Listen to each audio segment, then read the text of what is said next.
Hi, this is Reverend Al Sharpton. We are in critical times. Healthcare premiums are going up, oil and gas going up, all kinds of things that are costing us what we are comfortable to or what we were getting by. That's why I am asking you to be at the National Action Network Convention, where we're going to have leading political figures, leading civil rights leaders, leading activists, leading faith leaders, leading youth activists convene at the National Action Network Convention, April the 8th through the 11th, where we are going to strategize, hear the plenary sessions, question, and come out with how we back up this whole retrenchment of our rights and our ability to live. It's not just about rhetoric, it's about a strategy and get results. That's why we in National Action Network have always been on the front line, and we need you with us more now than ever. To register, all of our sessions are free. All of our sessions are free. To register, go to www.nationalactionnetwork.net or call the toll-free number 1-877-626-4651. Don't worry about how tough they are. Worry about how tough we must become. We never had a victory without a fight. It's time to strategize and fight back. National Action Network. Power in action. 35 years of justice, impact, and purpose. Wow. This is the Saturday after I had done 90 days in federal jail for leading a protest in Vieques, Puerto Rico. And I had went down to join Latino activists that were against the Navy bombings that was exercising Navy bombings that was causing asthma and health effects among the children there. And I was on my way to Saturday rally one Saturday, and I said, if they're going down there protesting that, and they were protesters, they would go out in the Navy base in the field and lay down, and they'd arrest them for being on federal property. And if they were doing that, then I would join them, because many of the Latino leaders went to jail with us protesting Amadou Diallo. I ended up having to do 90 days in federal jail. They transferred me from the federal prison in Puerto Rico, me and three others that went. They only got 40 days. They said because had a long sheet that they was of many other civil rights arrests, they gave me 90 days. I had to do 50 by myself. When I got out and went to the Saturday rally, Stephanie Mills, who we'd known each other since we were kids, she was there and sang at the rally that Saturday. That's her singing Home, as soon as I get home. One, she knew I loved the song, but two, it was appropriate because I was coming home. And we won that. They closed the Navy base in Vieques, Puerto Rico. You go there now, there's buildings and condos and a little plaque for the four of us. They call the Vieques Four.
Thank you for joining us for Weekdays Live with Reverend Al Sharpton.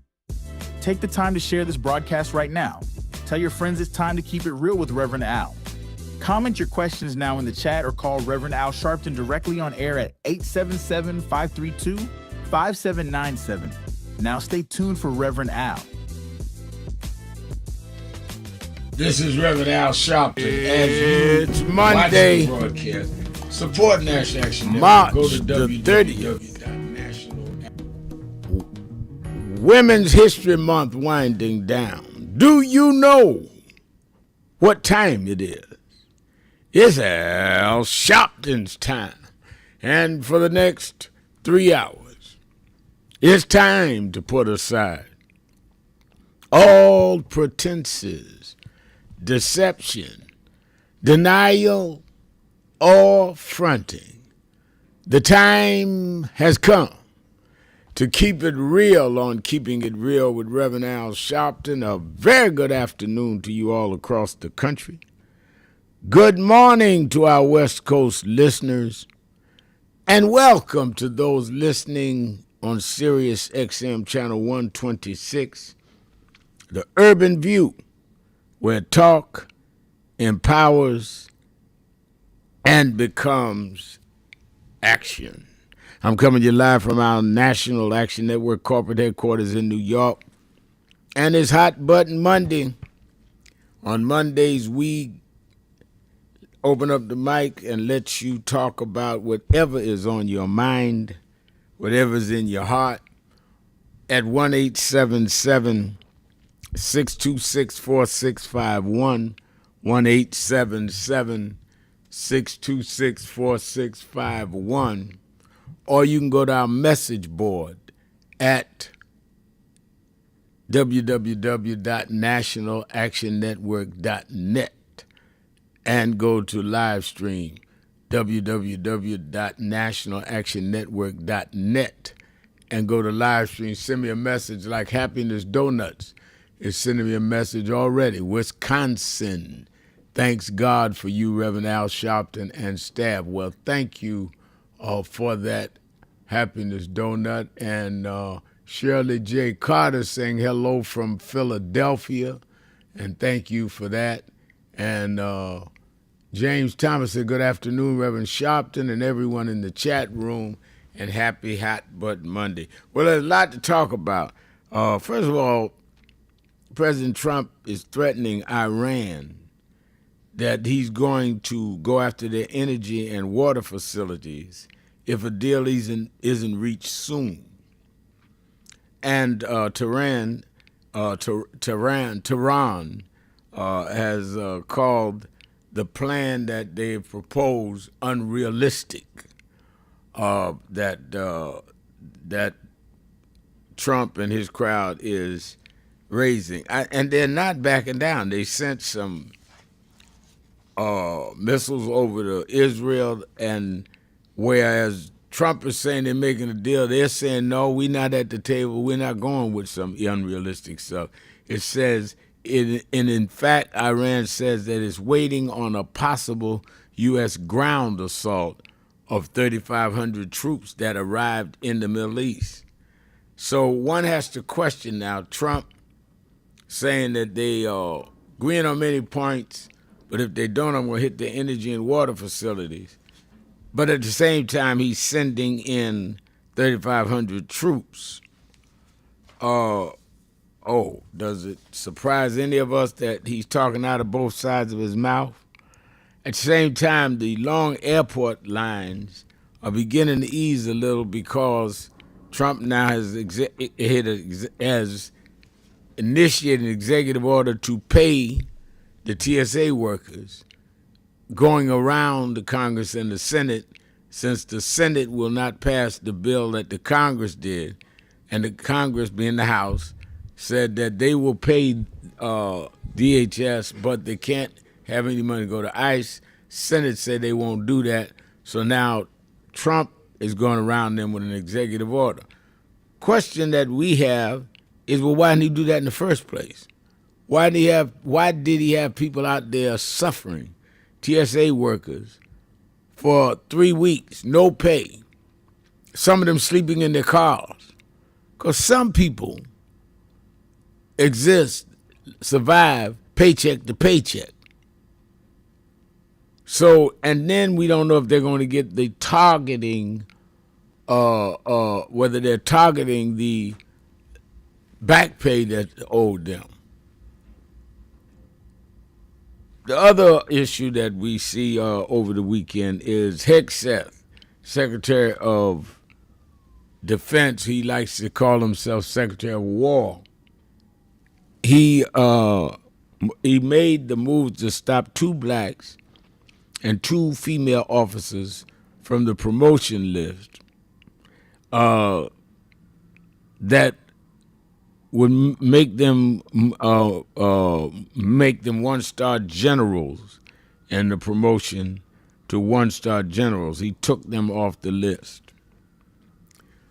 Not surprising, but appalling. And then, of course, millions of us marched over the weekend on Saturday for the No Kings March. There was over 3,000 rallies in every part of the country, including up in Alaska. I was on the front line here in New York with Robert De Niro, the Oscar-winning actor, and New York State Attorney General Tish James. But there were people all over the country. And my thing was, and I said in my address at the press gathering, we may not agree on everything. I don't agree with some of what people may be marching, and they certainly don't agree with me. But we all agree that we cannot let this country fall into the hands of an autocracy and in the hands of people that have just decided they don't need a democratic process. They're going to run this country and run it the way they want. So I was glad to see the outpouring. We have to keep it up. The outpouring, though, has to continue all the way to Election Day. We cannot just have big days with marches, and they're necessary. It raises public consciousness. It shows people that they're not by themselves. But we also must mobilize toward the election, the midterm election. If they are reelected and given the power of the Congress like they have now and the Senate, we will be in many ways in a bad shape. That's why I was so glad to see so many people out, and some of the celebrities, Jane Fonda and Bruce Springsteen out in the West Coast and in Minnesota. And like I said, Robert De Niro. And I think somebody asked me, well, where are some of the young hip-hop artists? I think a lot of them have been intimidated to keep quiet. You're going to mess up your live stream deal because the right wing owns all of that. Very interesting who's standing up and who's not, and who we support. And do they serve or deserve that support? Very interesting. And I think, if people that are in certain positions of being in leadership positions or celebrity positions, they have the right not to stand up. And we have the right not to support them. It's just that simple. I tell artists all the time, I know a lot of them that come to me and talk, get counsel, and I was close with James Brown. They want to tell me what Mr. Brown didn't, and all that. And I tell them, y'all don't have to do what I do. But if you don't stand up for something, we don't have to support what you do. And them same people, I did this in the 80s, 30 years ago, same people that tells you if you take too hard a stand, we're not going to let you do a concert in our venue. Them same people, if we tell people to stop going to see you, we don't stop everybody. If we just stop 10, 15%, them same people will not hire you in the venue because you can't sell out. So choose your poison. Because some of you need to deal with respecting and learning how to respect your own community. And we're going to talk about all this. Iran, the marches this weekend of no kings, as well as the demotions or lack of promotions would be more accurate of Hegseth. Let me also say that I received news right before I went on the air this afternoon rather, that the urban preacher, he used to call himself, Bob Law, many of you that have been in the radio world for a long time, Bob Law, the urban preacher, I respect you, man, died this morning. And his daughter called to let me know. I know many of you around the country used to hear Night Talk.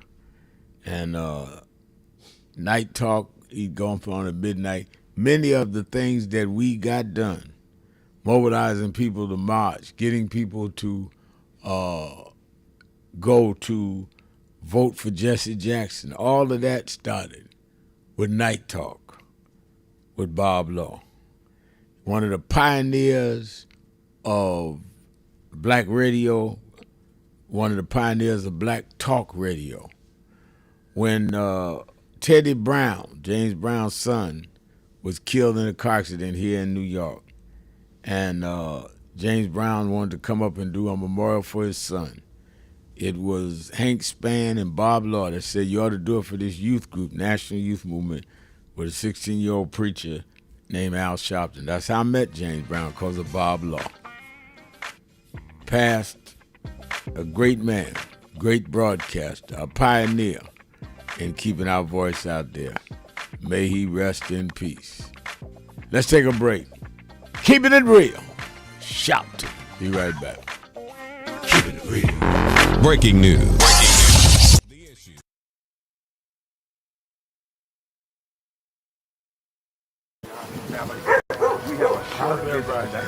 So we just wanted to greet you all and thank you for allowing us in. Yes, sir. We were go. Yeah, we was here. They were on the plantation. Our family was on the plantation. Wow. And that's, of course, that's the slave house. That's one of the slave houses. Sir, it's been 13 years. That's right. Good to How see you been? Doing fine.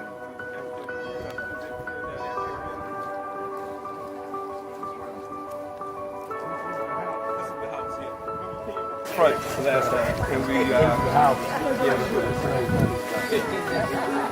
Alexander Shaw.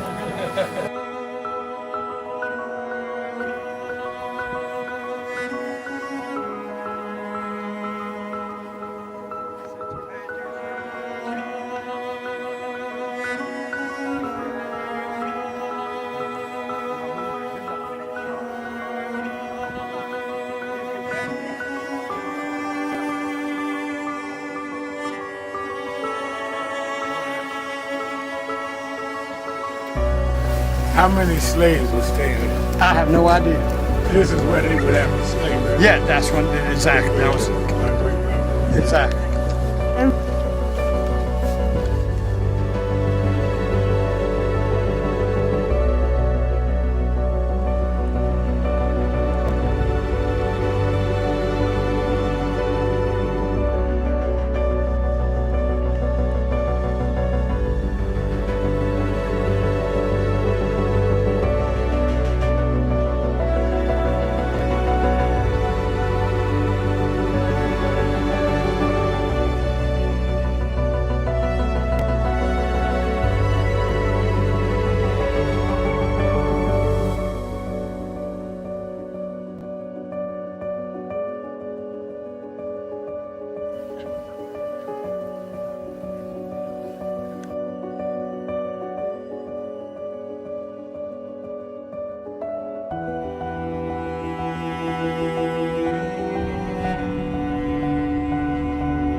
The two people that most influenced my life from South Carolina, James and Jesse. Jesse right up the road with me. I went over his mother's funeral. Jesse walked me to my mother's casket. Wow. To South Carolina. That's the balance of my life, James and Jesse. Yeah. Civil rights, shoulders. But also where your people from too. Literally. Yeah, right. And when I knew Jesse was from James, I started president. Yeah. And James had died before I knew about him in South Carolina. Oh, really? Yeah, James died December 25th. He died Christmas Day, 06. And they came to do the story for February of 07. They came in January. His daughter swear that was daddy and him and pushing the information out. Wow. And I called Jesse and told me, you know that my great-grandfather was a slave about 45, because Greenville right up to I-20. He said, I told you we was connected. That's why you gotta listen to me. But no. Hi, this is Reverend Al Sharpton. We are in critical times. Healthcare premiums are going up, oil and gas going up, all kinds of things that are costing us what we are comfortable to or what we were getting by.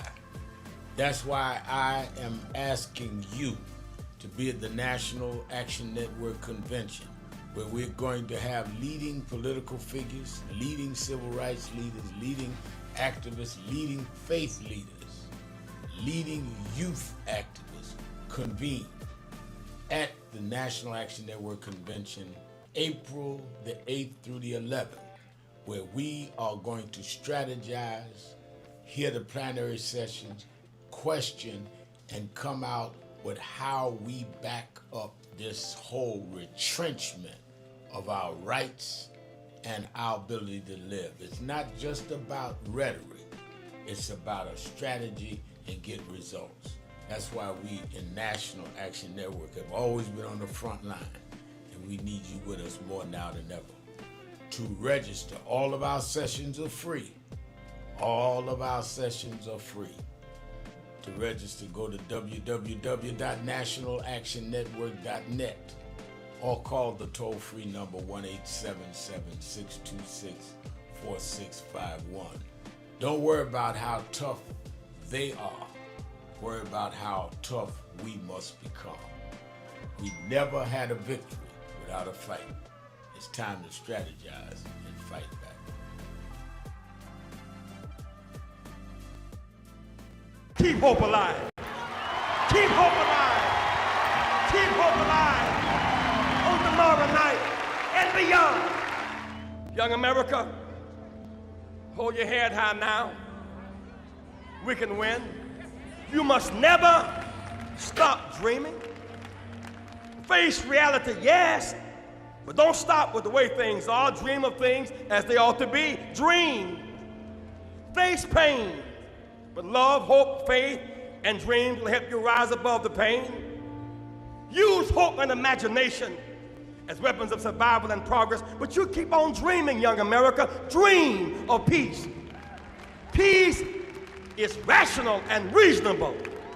War is irrational in this age and unwinnable.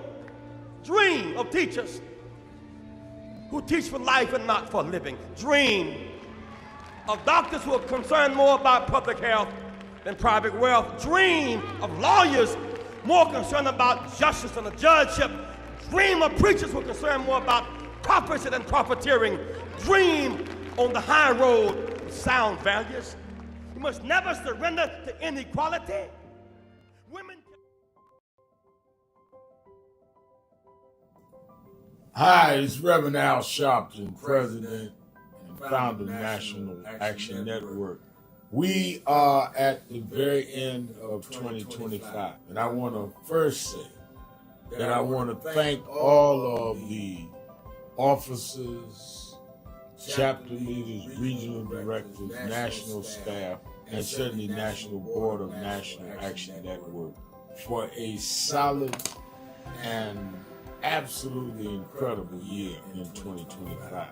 Despite the fact that we are under assault, voting rights, diversity, equity, and inclusion, the battles globally where we're seeing Nigeria and Venezuela attack, and on and on and on.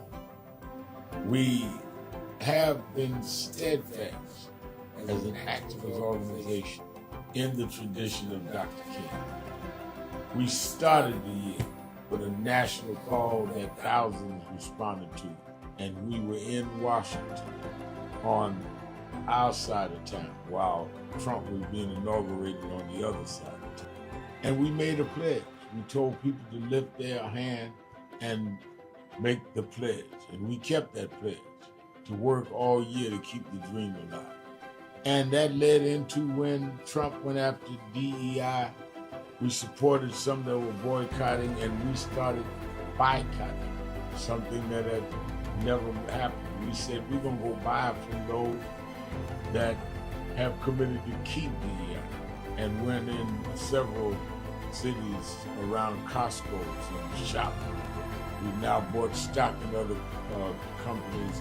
We're going to shareholder meeting and demand they continue DEI.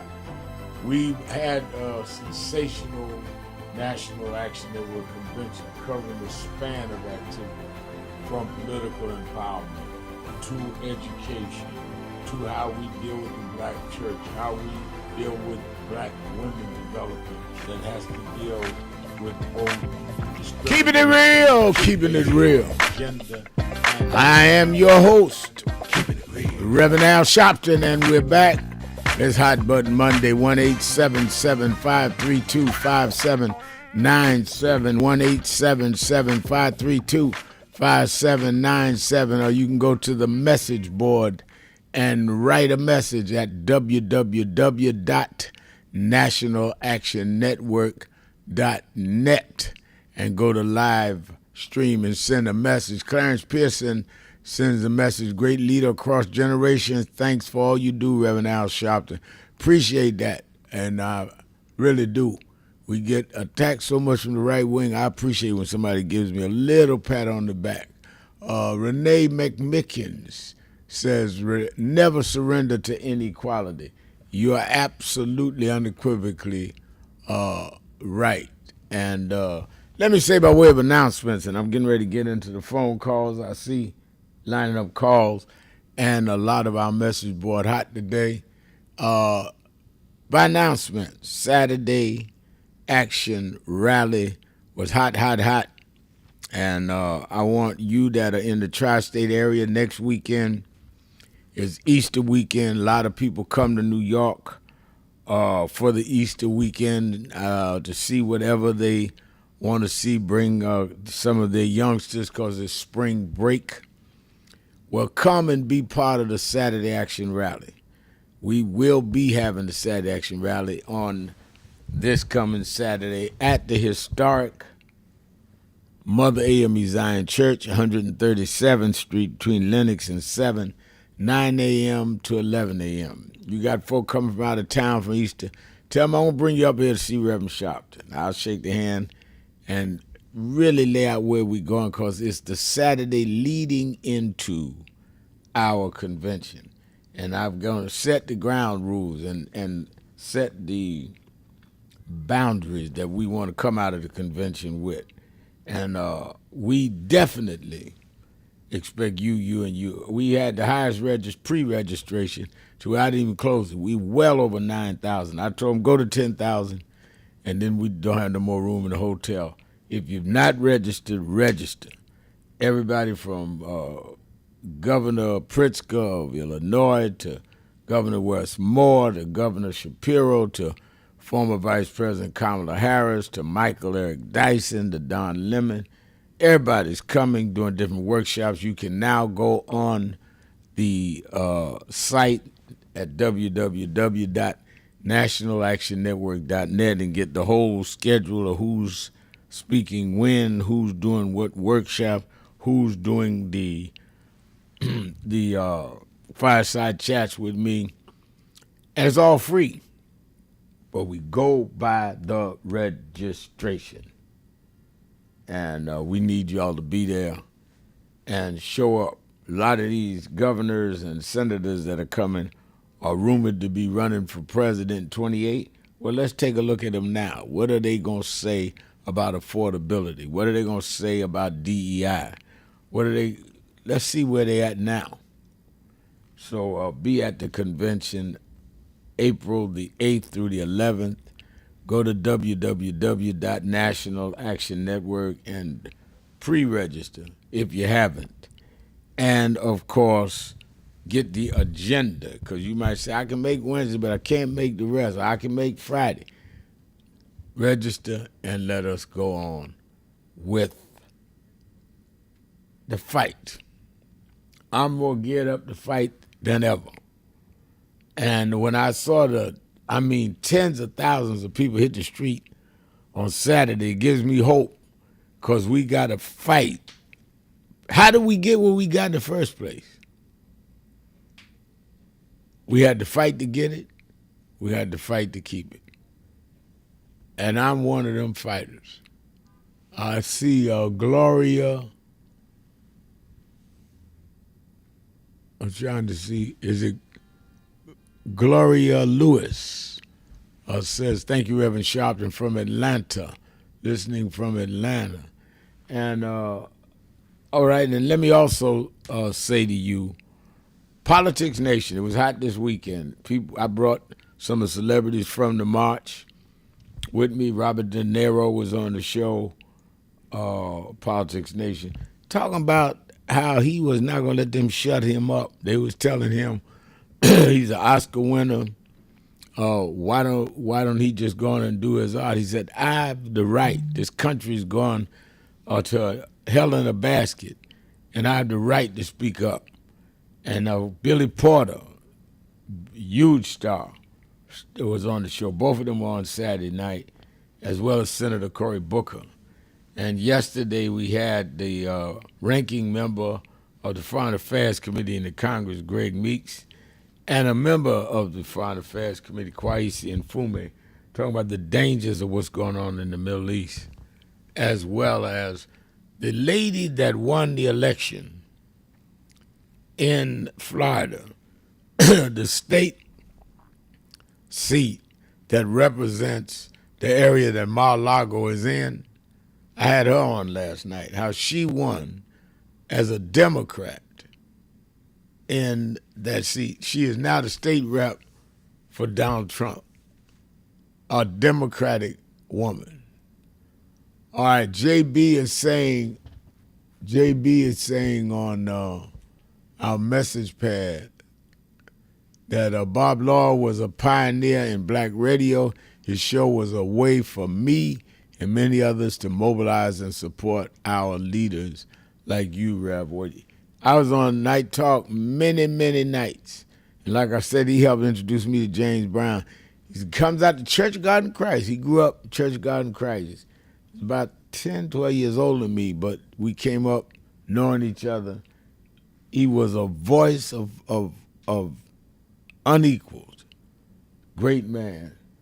Lost Bob Law. Let's take some calls on Hot Button Monday.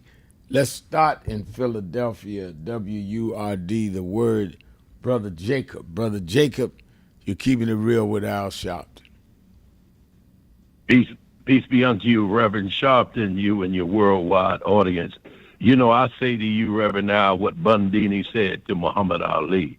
Rumble, young man, rumble. And that's what we need. You know, Bob Law, man, here in Philadelphia, man, Black Talk Radio used to have on Bob Law and become one of our ancestors. I'm just hearing that. And we pray for the family. We pray for him. The fact that you mentioned him and his work shows that already, you know, he's left a legacy, you know. But on a lighter note, there's a Nigerian comedian that do you, Reverend Al. It's out there. He was on with Joy Reid on something, and he was doing you, Reverend Al Sharpton. He do Trump and all them people, but man, do he have you down pat. I mean, he had Joy Reid busting up. I mean, it's out there. I think his name is Godfrey. He's a okay. I think one of my daughters saw it and told me about it. I've not seen it. No, you got to watch that. Reverend Al, he got you down to a T, you know. And I say this, Reverend Al, you one of the hardest working men in America today to save America. And I pray that you keep being able to comfort black families in their time of need when something kicks off and they call you, right. to come and help comfort them, man. You know, you being able to do that and you leave your show with your oldest daughter, okay, and she be handling it, man, it's all good. But what I want to say, Trump, Reverend Al, Trump plays war like a child play with toy soldiers, you know. I used to have toy soldiers and everything, and I'd play with them and this and that. Then I could put them back in the box, right? But real war is the hell that war brings to human beings. It's not a plaything. It's not a game. And it seems like he's playing a game. And my question to him is, would you send any of your children over there to die for some oil? Because you sure let them prosper. Because I heard that Barron just made millions on millions in some oil stock, you know. So I know you'll let them profit. But would you really send any of your children over there to die for some oil? I would ask him that. I already know agree. the answer, Rev. Yeah, you're right. But you keep on doing what you do, Rev. All right, thank you. I really am encouraged by your statement. Let's take a break. We'll be right back. Keeping it real. Keeping it real. Keeping it real. Shopton. Hot Button Monday. Be right back.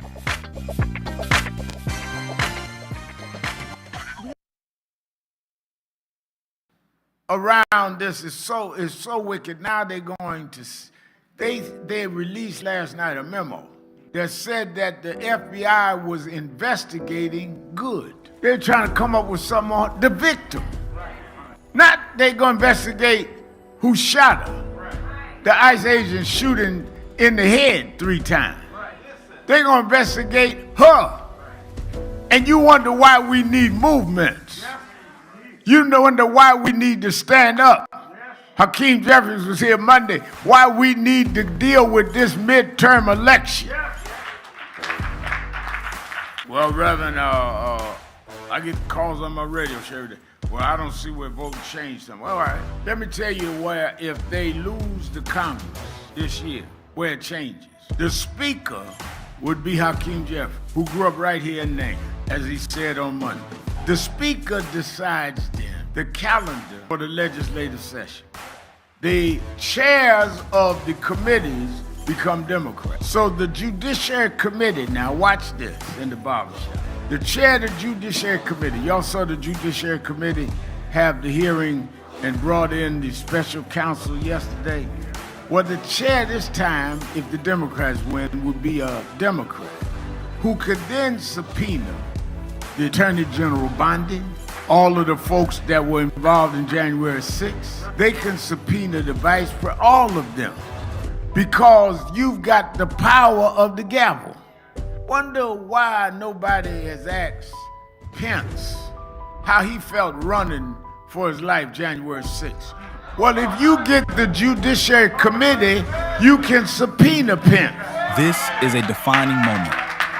As our world faces urgent challenges, the movement comes together. National Action Network's 35th anniversary and convention, April 8th through the 11th. Leaders, activists, and community voices united for justice and change. The moment is now. Be in the room. Reverend Sharpton, good to see you here tonight. By our count at WMUR, you've only been here once in 2003. You counted wrong. Okay. You must be using the Florida Republicans count. Nevertheless, as far as your visits are concerned, you have been here far less often than your colleagues here who have gone through the paces, met with the voters, done the grassroots style of campaigning that the voters of New Hampshire are expecting and looking for. Why shouldn't those very same voters not think of you as disrespecting them by not coming here and doing the same thing? Well, I think, first of all, I've been here several times last year and this year. I intend to be here. In fact, I was to preach here Sunday, and the snow stopped me. I intend to be here between now and the primary. And I think that's any more than any of us. There are many places that some of my colleagues have not been to often at all. I think that people go and campaign based on their resources and their availability. So I think that that is not something that they should read into any of us about any particular primary. I also want to address your first question. As a minister, I think that you can have a personal motivation of religion, but you should not try to act like your religion is something that dictates where people ought to go. I pray every day. I can assure you in my talks with God, he is not a registered member of the right wing of the Republican Party. Today, many of those same challenges still remain that Reverend Al Sharpton stood on the 2004 Democratic primary debate stage and spoke about, a clear reminder that the work is far from over. For over 35 years, the commitment to justice has remained strong. The fight continues, the voice is steady, and the mission moves forward. 22 years ago, Reverend Al Sharpton stood on the 2004 Democratic primary debate stage, speaking truth to power and challenging the nation to do better. Today, many of those same issues remain, reminding us how much work is still ahead. Reverend Sharpton, why are you in this race? Well, let me say this. First of all, I do not think that it is fair to say that there are two Americas. There are many Americas. Our only problem in America is not just class. Many of us have problems that have succumbed to class barriers, but still have the race barriers, or the barriers of language if you're Latino, or the barriers of sexual discrimination if you are a woman, or gay and lesbian. So I think it's very simplistic to just say that it's two Americas, one for the wealthy, one for the poor. Earl Graves supports my campaign. Very wealthy man, but still faces discrimination. Gays and lesbians, they may make a lot of money, they still face discrimination. Latinos that have problems because of language discrimination. So I don't think that it's as simple as class. I also think if we're talking about experience, I was talking with Bishop Brookins, who's here with me tonight. I don't see anyone that supports civil rights could support the Patriot Act. That was you're talking about a difference of direction, Senator Edwards. The Patriot Act. The Patriot Act that you supported is J. Edgar Hoover's dream. It's John Ashcroft's dream. We have police misconduct problems in California, Ohio, Georgia, New York, right now. And your legislation helps police get more power. So I think that we've got to really be honest if we're talking about change how and for who. That's why I'm in this race.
You're live.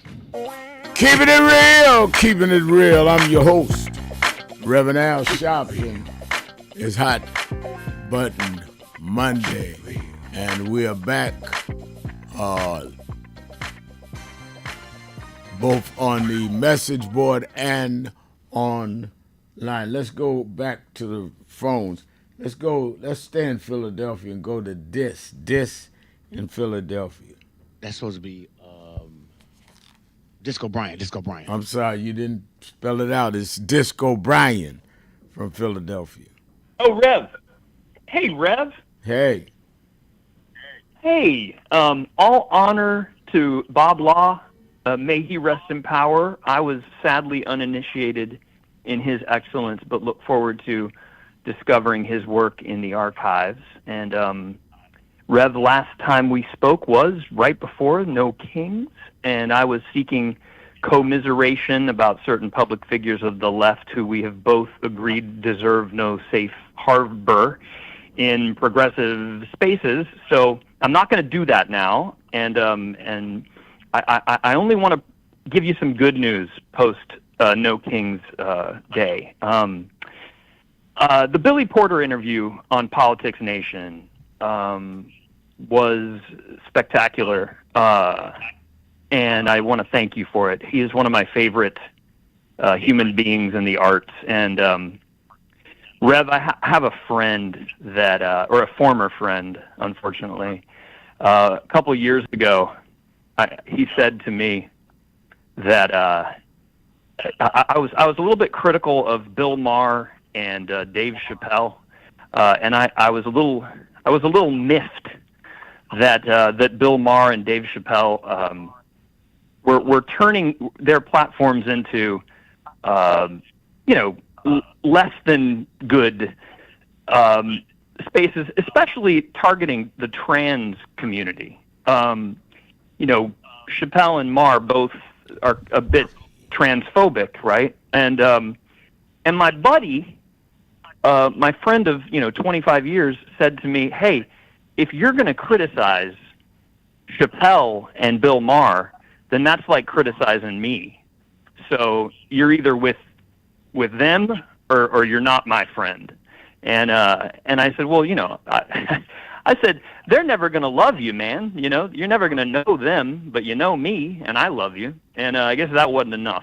So I ended that friendship, unfortunately, Rev. But, it's funny.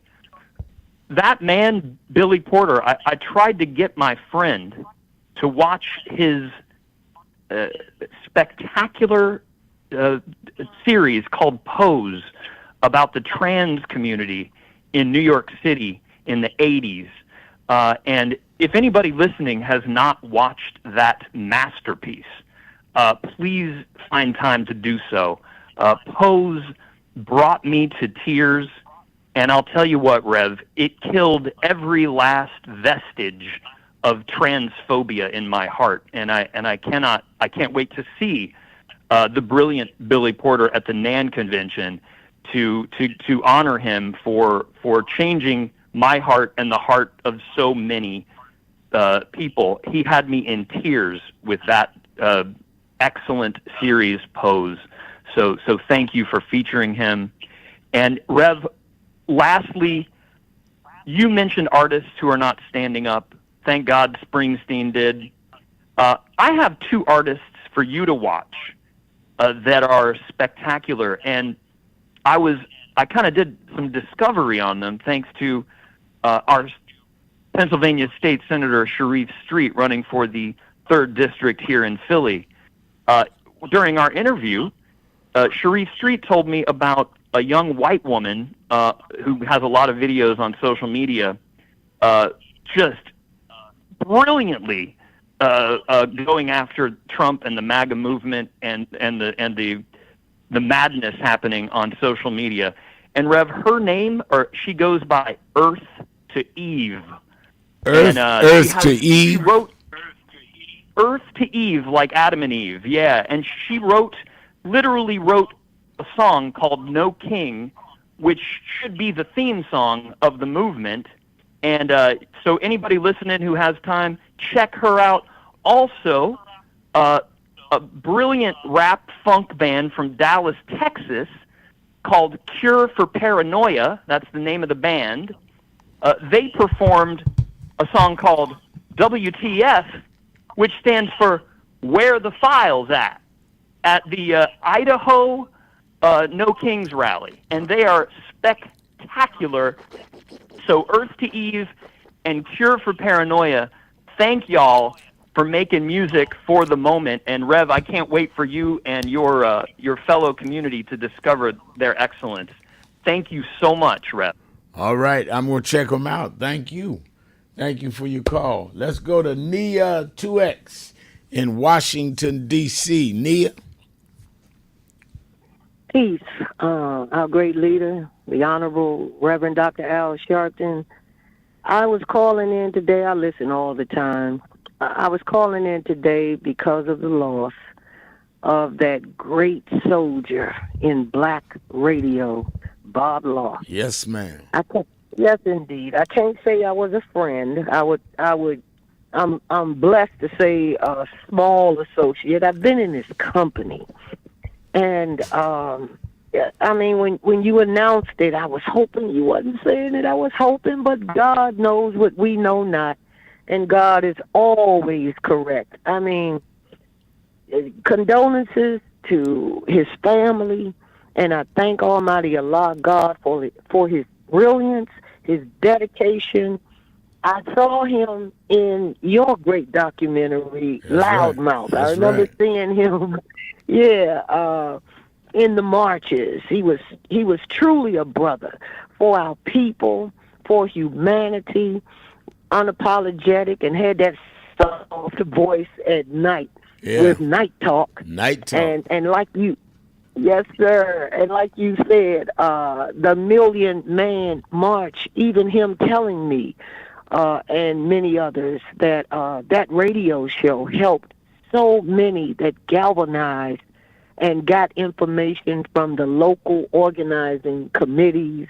He's truly going to be missed. If you see his family, or if you know any of the services, I would like to come and attend. I had the deepest respect for Brother Bob Law, and again, I thank Almighty Allah God for him, for you, and the work that you do, and thank you for allowing us to know all that you constantly teach us, Brother Reverend. Thank you so much. Well, let me tell you, keep Sister, up the great work. Well, Sister TX is one of our best chapter leaders around the country. She's in Washington on the ground. She's not pretentious, not trying to get attention. She's on the ground. I know she'll be up here at the convention next week. She's at everything that matters. She comes up on Thursdays when she can and marches on the DEI thing. And I know that whenever they decide to do the services for Bob, she'll be there, and I'll certainly let all of the radio audience know. But I really appreciate one of the best grassroots leaders in the country. It's Sister Nia 2X in Washington, D.C., part of NAN, head of NAN, Washington, D.C. Thank you for your call. Let me go see if I can get Ray in here from Cincinnati. Ray, you're keeping it real with Al Sharpton. Yes, sir. Thanks for taking my call, Rev. Rev, a couple of things before you go to break. When it comes to, and Disco Brian mentioned, you mentioned earlier about these singers and performers, they're silent and they're quiet, and you've talked to them, but I wonder if they actually realize how much power that they have, because without them, Spotify doesn't exist. Right. A lot of these corporations that depend on these singers and performers don't exist. Their board of directors don't exist. You know, they don't know the meaning of the word sacrifice, and they are worth hundreds of millions of dollars and still don't know the meaning of sacrifice. And I'll leave it at that. But when it comes to Donald Trump and paying these TSA agents with an executive order, something he could have done over a month ago. Right. It's almost like, and the only thing that held up that vote is Mike Johnson. Mike Johnson didn't hold up that vote. Mike Johnson would have done anything Trump told him to do. That's right. Because he bends at the knee. And now all of a sudden, Donald Trump, he goes on TV, he blames the Democrat for the holdup, and now he's coming out saying, I'm giving TSA money like he's Johnny on the spot. Like here, vote for me, vote for Republicans, or this is what I'm doing for you after you done caused this mess.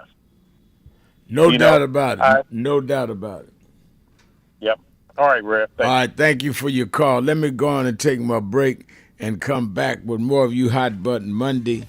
It is the last Monday of Women's History Month, let us talk about black women as well as the issues of the day. Hot Button Monday, keeping it real. 1-877-532-5797. 1-877-532-5797. Shopton. Be right back.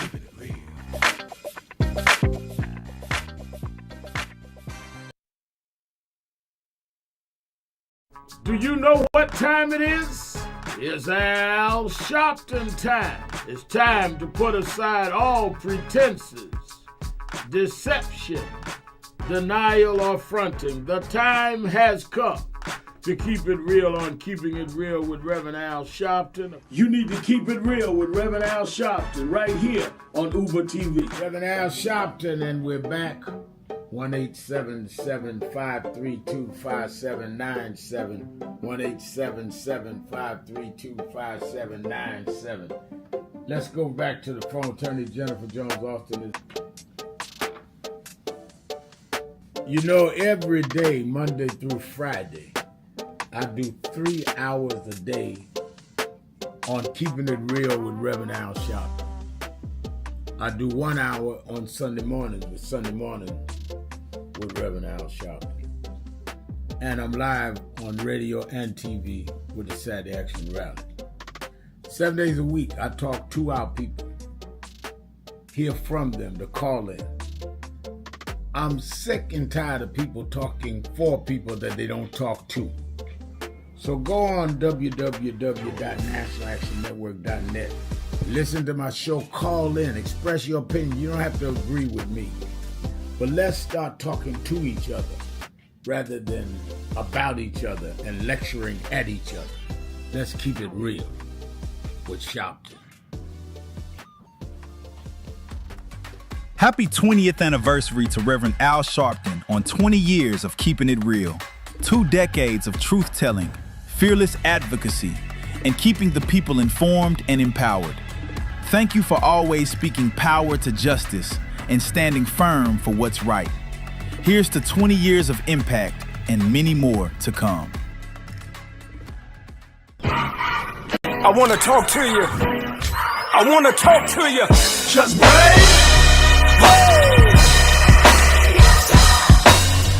I believe that. Good morning, everybody. I hope the coffee has kicked in by now. I want to start by thanking your leader, Reverend Al Sharpton, and everyone at the National Action Network for 35 years of standing up for civil rights and opportunity for everyone. And I couldn't be more grateful for the way that you have blessed the lives of so many, including mine. As we look today on King Day, let us not forget that we had to struggle to even have this day. They did not wake up one morning and say, let's give a federal holiday to Martin Luther King. People petitioned, people marched. Let us remember now, as we bring our children and grandchildren up the Potomac, that they can see the Washington Monument, the Lincoln Memorial, the Jefferson Memorial, and one memorial that never served as president, but changed this country more than any other American, Dr. Martin Luther King Jr. This was an amazing MLK breakfast. It is truly an honor, and more importantly, this is an important day for us. I feel incredibly lucky and honored to be in this room on this day, celebrating Dr. King's legacy of civil rights, especially in the moment that we're facing on a national level. It feels like warmth and home being in this room. So I'm encouraged by today.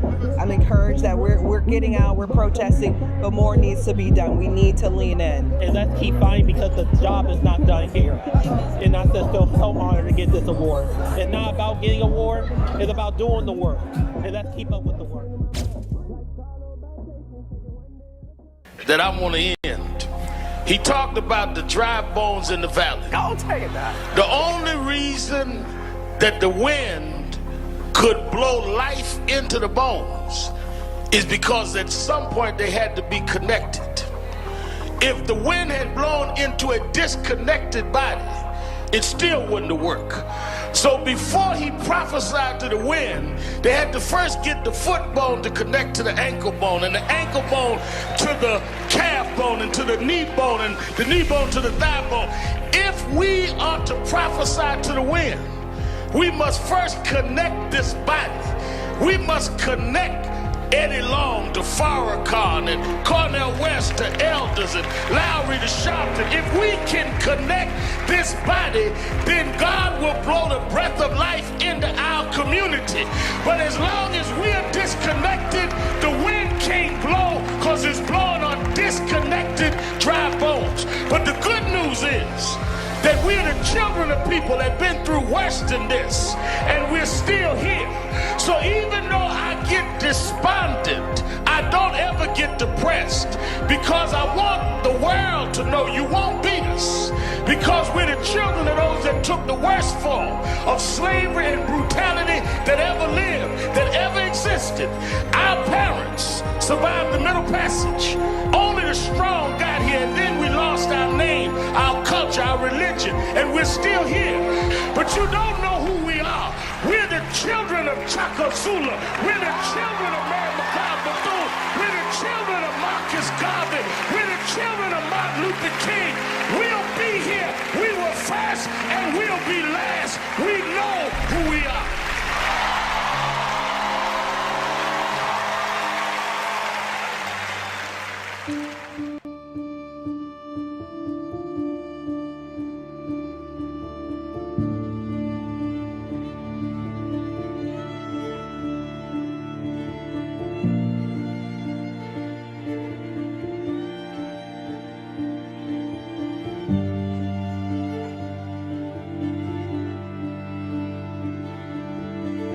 Robert Culp used to do a show with Bill Cosby, I Spy, and he did a documentary on breadbasket, Robert Culp. Oh, wow. You need to see that documentary. It's great. Absolutely.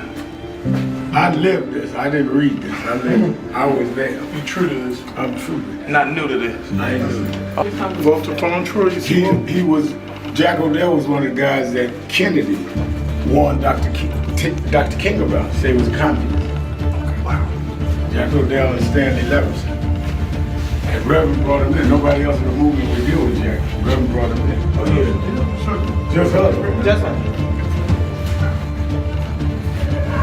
But there's stories behind all of it. It didn't just happen.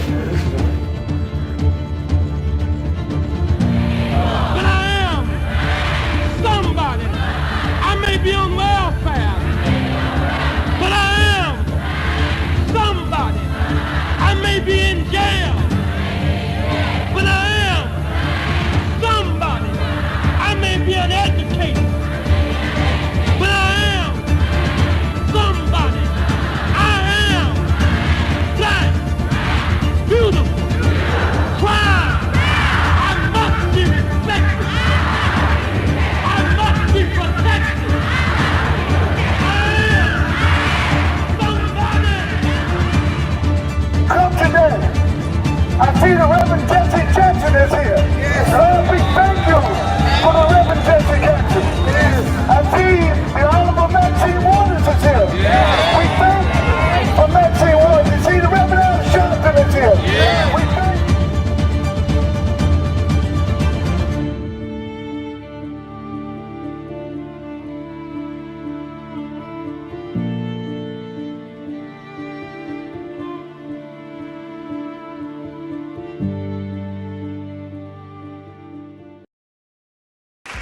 Reverend Sharpton, good to see you here tonight. By our count at WMUR, you've only been here once in 2003.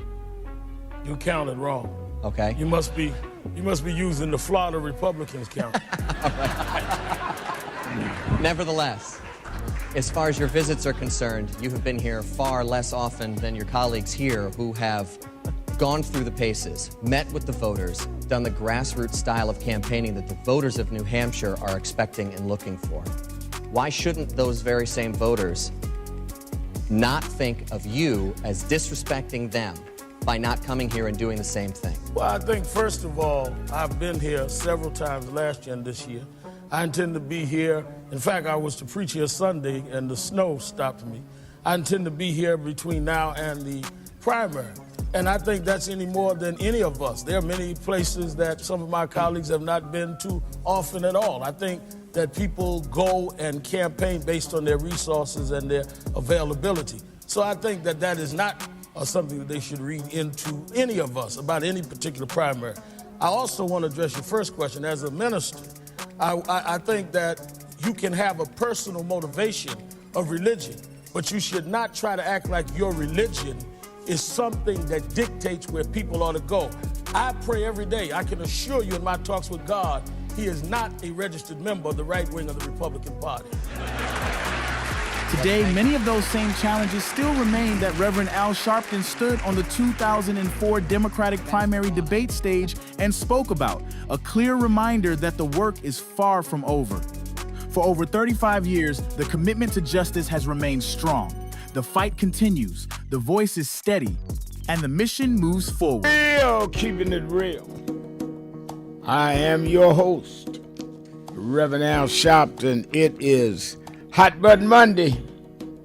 Whatever's on your mind, whatever's in your heart, and again, it's Women's History Month, but I'm sure our sisters don't mind. I dedicate this program today to the memory of my friend and brother, Brother Bob Law.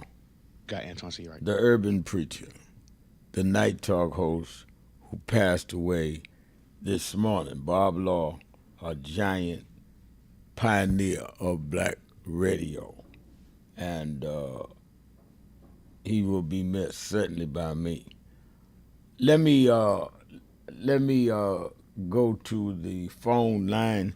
Our co-host every Monday is one of our leading Democratic strategists, founder and CEO of Blueprint Strategy LLC, the one and only Antoine Seawright. How you doing, Antoine? Well, it's good to be with you on this very consequential week in all of the world, Holy Week. That's exactly right. Let me ask you, how did first of all you view the No Kings marches? The outpouring was great from all of what I saw. Certainly, I was on the front line here in New York with others.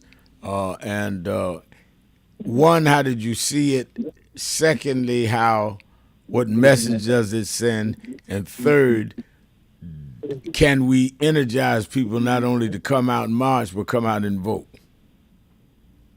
Well, it's a beautiful thing to see the fabric of America with all its colors be on full display all across the country. It's also in the DNA of America for those who have issues with their government to peacefully protest, to petition their government for change. I applaud the organizers. I applaud those who showed up. I applaud those who have added their voices to our choir, singing the displeasures that we see from this administration. Certainly, marching ahead of the election is important, but the most important organizing and marching we can do is marching to the polls. And so if this is a mechanism to create a buzz, if you will, or to generate enthusiasm about the challenges and the opportunities ahead, I applaud it. I think it's good. I also think that we need to challenge ourselves to diversify these marches, not just in the bigger cities, but in rural areas, urban America, suburban America, black America, white America, brown America, and everything in between. On the message board, Kathleen Parks says approximately 40 to 50 attending from the Louisville, Kentucky, at the NAN convention. Looking forward to it. Wow. I'm looking for the Kentucky contingent. Kathleen, you're a great organizer. Let's go to the phones. Let's go to Pam in Chicago, Illinois. The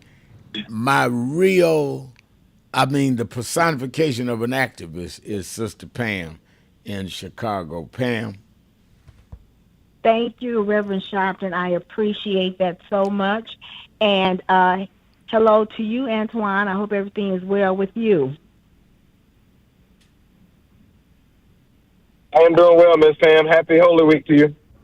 Thank you, and happy Holy Week to you as well. And let me just say something about Holy Week for one moment. Reverend Sharpton, as we talk about different religions and, being spiritual, and we always hear a lot of people criticize our religious leaders. And I've put this question out. I can't think of one atheist or one agnostic that has done a thing for civil rights and any other social justice issue. Now, I could be wrong, but what I know is you're based in your faith. Malcolm X, different religion, based in his faith. Reverend Dr. Martin Luther King, based in his faith. Reverend Jesse Jackson Sr. in his faith. So for those out there who want to knock religion and talk about pastors and preachers, all I'm saying is I see the proof of the men who are moving in God. And that's whatever religion you may have, but I see how men in God are moving and making a difference. So don't talk to me. Yes, you may have some who aren't doing the work. But from what I see and what I have experienced, faith is moving mountains. And it just may be a little at a time, but mountains are being moved. So I just wanted to say that in Holy Week. And that I'm praying for peace. Because you all heard, did you hear one of the Iranian representatives? He said, we are prepared for your troops if they come step foot on our ground to fight. And I'm paraphrasing. He said, we are prepared for them. And he said their dismembered bodies or tortured bodies will make great food for sharks. So in other words, he's saying, step foot in a ground war, we are ready. And they're not going to abide by any Geneva Convention, and they will dismantle soldiers' bodies and feed them to the sharks. So this is serious, and I just wanted people to hear that. You can go and look it up. I'm not, I'm paraphrasing, but go look up the statement. So we better be prepared, and that's why I'm praying for peace and an end to all of this. I just wanted to say that, Reverend Sharpton. I think it's an important message, and because I think that it doesn't get real to us until we start seeing our loved ones coming back in body bags, and we adding insult to injury and putting salt in the wound is when we can't even explain what the war is for other than the personal greed of a sitting president. There's no rationale. I do radio, TV, I have experts on.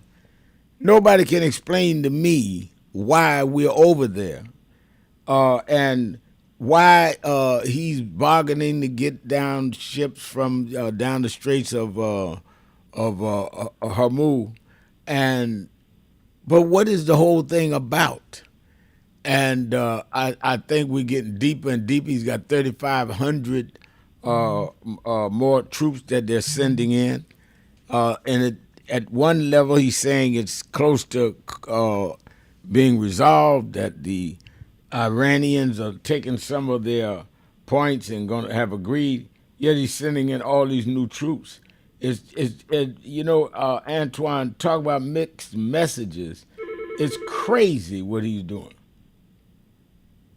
Well, it's unjustifiable, and the sad part about it, we have a 25 million person healthcare crisis in this country, and yet that will cost us $25 billion to fix it. Yet we spend $1 billion a day on a war that doesn't make sense. Not to mention, there's a $200 billion request to the Congress for this unnecessary war. And now the Republicans put out the notion today, right before this program started, Reverend Al, is that they are looking to cut health care once again in this country in order to fund immigration and this war. That means, according to the Congressional Budget Office, 300,000 people will be impacted by this if they were to move forward with this particular process. And so they are unserious. They're trying to distract from the real crisis that we're facing in this country. In the meantime, Rev, you have TSA workers who are struggling. You have gas prices who are increasing, food prices who are increasing, utility prices, and the basic necessities we need to survive all increasing on top of taxpayers' dollars being misappropriated and misused for an unnecessary war. All right. Thank you, Pam. Let me go to Demetrius in Cleveland, Ohio, WERE. Demetrius. Hey, thank you, Reverend Sharpton. Good to talk to you and Mr. C. Right. First of all, over the weekend, Donald Trump said that if he was to go into Iran, he wanted to cease the oil. So to me, that's been his reason all along, the oil. He said the only reason he said it hesitating now because he had the No Kings March over the weekend, and he called the people who protested. He called them stupid. Right. So to me, his intentions were all along, to put boots down in Iran, and he still might do that. But if the public don't stand up, and complain about it, he will do that because he wouldn't bring those many troops over to the Middle East. He's not planning on using them. Only way they can prevent it is the public have to call their congressmen and senators and put pressure on the protest in the street.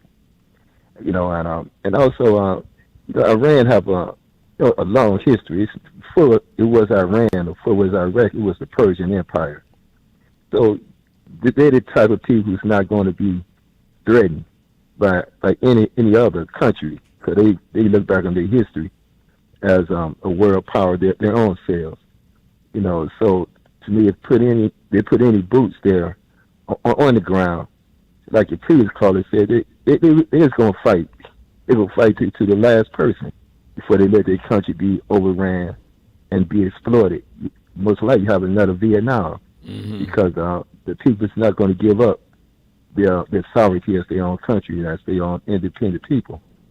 And also, you spoke earlier about the lack of some people, who want to bag the protesters and bag those who are trying to do the right thing against this administration. If they're not going to participate. Hold on, Demetrius. Let me hold you over. We'll come right back to you right after the break. It's Hot Bud Monday. Shopton, see right. Be right back.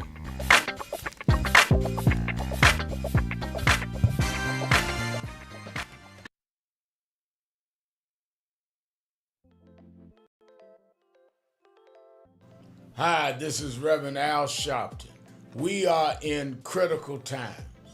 Healthcare premiums are going up, oil and gas going up, all kinds of things that are costing us what we are comfortable to or what we were getting by. That's why I am asking you to be at the National Action Network Convention, where we're going to have leading political figures, leading civil rights leaders, leading activists, leading faith leaders, leading youth activists convene at the National Action Network Convention, April the 8th through the 11th, where we are going to strategize, hear the plenary sessions, question, and come out with how we back up this whole retrenchment of our rights and our ability to live. It's not just about rhetoric. It's about a strategy and get results. That's why we in National Action Network have always been on the front line, and we need you with us more now than ever. To register, all of our sessions are free. All of our sessions are free. To register, go to www.nationalactionnetwork.net or call the toll-free number 1-877-626-4651. Don't worry about how tough they are. Worry about how tough we must become. We never had a victory without a fight. It's time to strategize and fight back.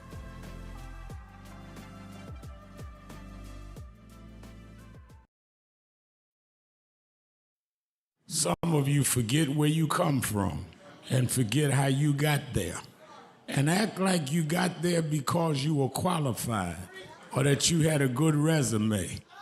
But some of us had to pay a price. for your resume to even be read. Some of us had to take nights in jails and licks upside the head or shut out of boardrooms like Byron so you could walk down red carpets and act like you got there by yourself. So I received this award with a special, special place in my heart and on my shelf because I'm getting it from a freedom fighter who never forgot where he came from and how he got there.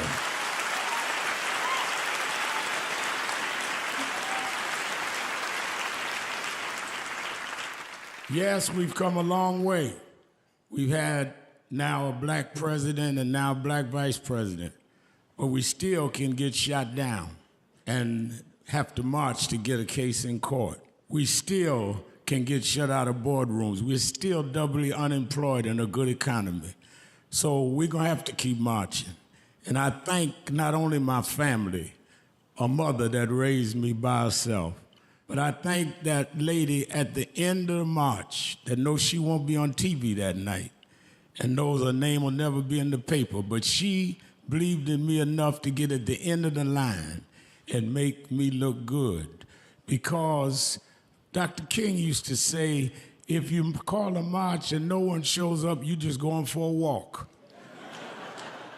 And I want to thank those that marched with me. 32 years ago, here in Los Angeles, we marched.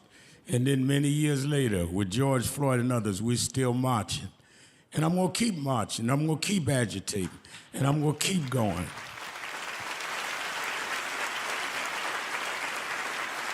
Until we don't have to do it anymore.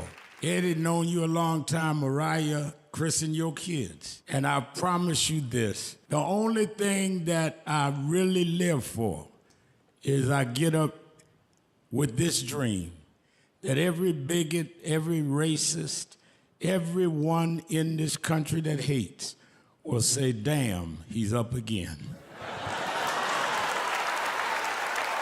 22 years ago, Reverend Al Sharpton stood on the 2004 Democratic primary debate stage, speaking truth to power and challenging the nation to do better. Today, many of those same issues remain, reminding us how much work is still ahead. Reverend Sharpton, why are you in this race? Well, let me say this. First of all, I do not think that it is fair to say that there are two Americas. There are many Americas. Our only problem in America is not just class. Many of us have problems that have succumbed to class barriers, but still have the race barriers, or the barriers of language if you're Latino, or the barriers of sexual discrimination if you are a woman or gay and lesbian. So I think it's very simplistic to just say that it's two Americas, one for the wealthy, one for the poor. Earl Graves supports my campaign. Very wealthy man, but still faces discrimination. Gays and lesbians, they may make a lot of money, they still face discrimination. Latinos that have problems because of language discrimination. So I don't think that it's as simple as class. I also think if we're talking about experience, I was talking with Bishop Brookins, who's here with me tonight. I don't see anyone that supports civil rights could support the Patriot Act. That was you're talking about a difference of direction, Senator Edwards. The Patriot Act that you supported is J. Edgar Hoover's dream. It's John Ashcroft's dream. We have police misconduct problems in California, Ohio, Georgia, New York, right now. And your legislation helps police get more power. So I think that we've got to really be honest if we're talking about change how and for who. That's why I'm in this race.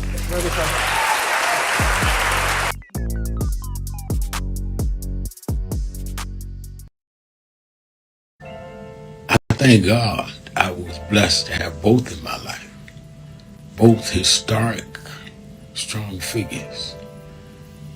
But if I misuse them and listen to not only figures that are not as historic as them, but figures that had nothing to do with the calling and purpose of my life, I would live confused.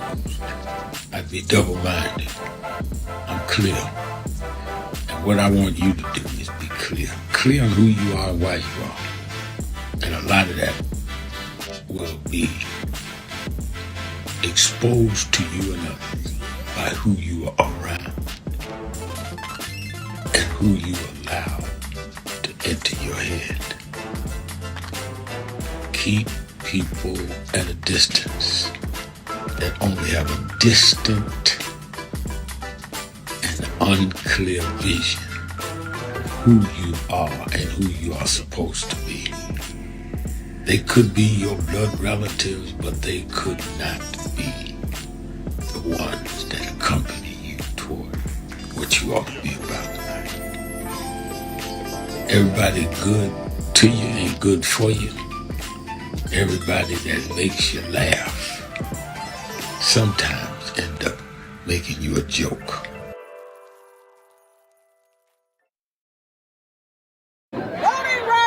Voting rights. Everyone look here. Say it again, Ms. Pearl. Voting rights. Voting rights. One more time, Ms. Pearl. Voting rights. There we go. Voting rights. Voting rights. Voting rights. Voting rights. Voting rights. When do we want it? Now. When do we need it? Now. Yesterday. What do we want? Voting rights. When do we need it? Now. What do we want? Voting rights. When do we need it? Now.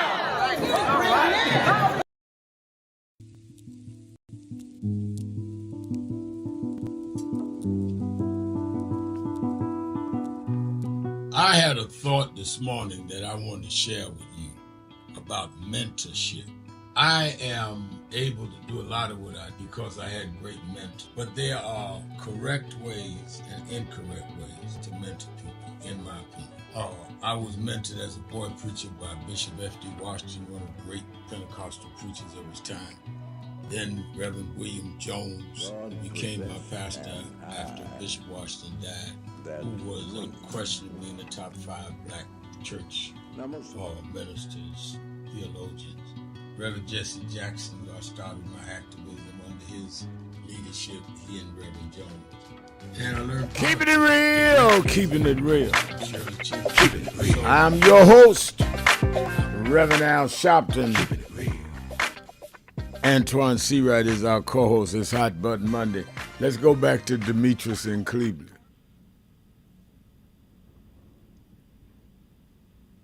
Quickly, like I was saying before, those who don't agree, with standing up to its administration or standing up against its justice, to me, all they're doing is taking part in those who are oppressing people who want to deny people rights.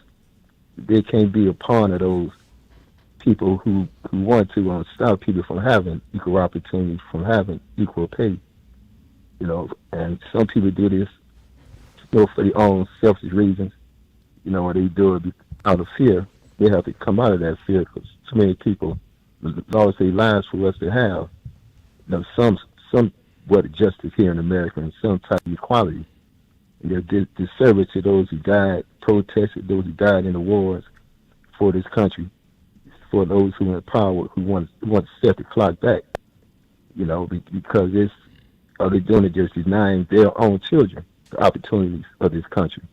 You don't want to have their children to be labeled as second-class citizens or less human when they're equal to any other group of people in this world. And for them to take part of any unjust system, to me, that's just being a form of cowardice and just being out self-interest and don't care and being manipulated, by those who control the system to do their bidding. At some point, people have to overcome their fear and look at the big picture, and just fear God. They can't make an idol out of a man.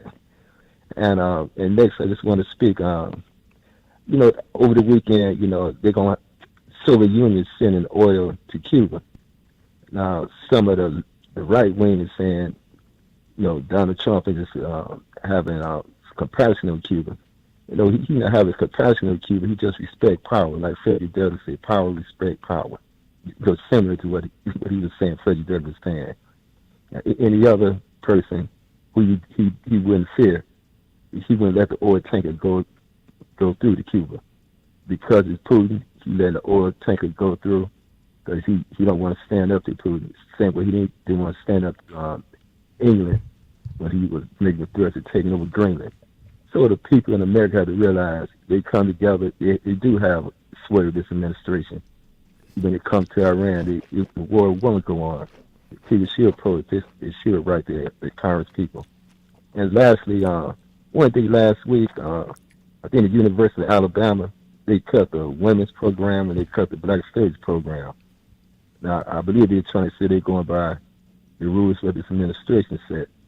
But I also heard that the program there, or the people who represent the program, they're going to sue University of Alabama, sue the government. So I hope people in this country will bag those who standing up to the injustice of cutting the programs from those who need to be educated by those who accomplish things, and African Americans and Africans around the world, and women as well. Their contribution to this country to take more people in these departments and population here in this country to stand up with the legal system or whatever necessary to let those who want to keep people ignorant about their history and prevent them from achieving more in this country and won't settle for menial jobs if they don't want it, and to have respect for themselves as equal to any other group of human beings. Thank you, Reverend Shelton. Let you go. Thank you for your call, Demetrius.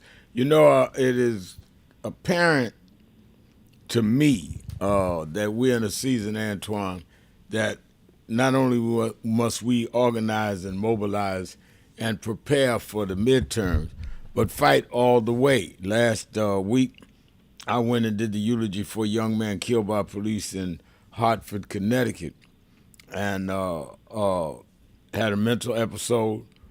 Sister called 911. 3 police came. He had taken a knife and cut himself. They were telling him to drop the knife, trying to talk to him.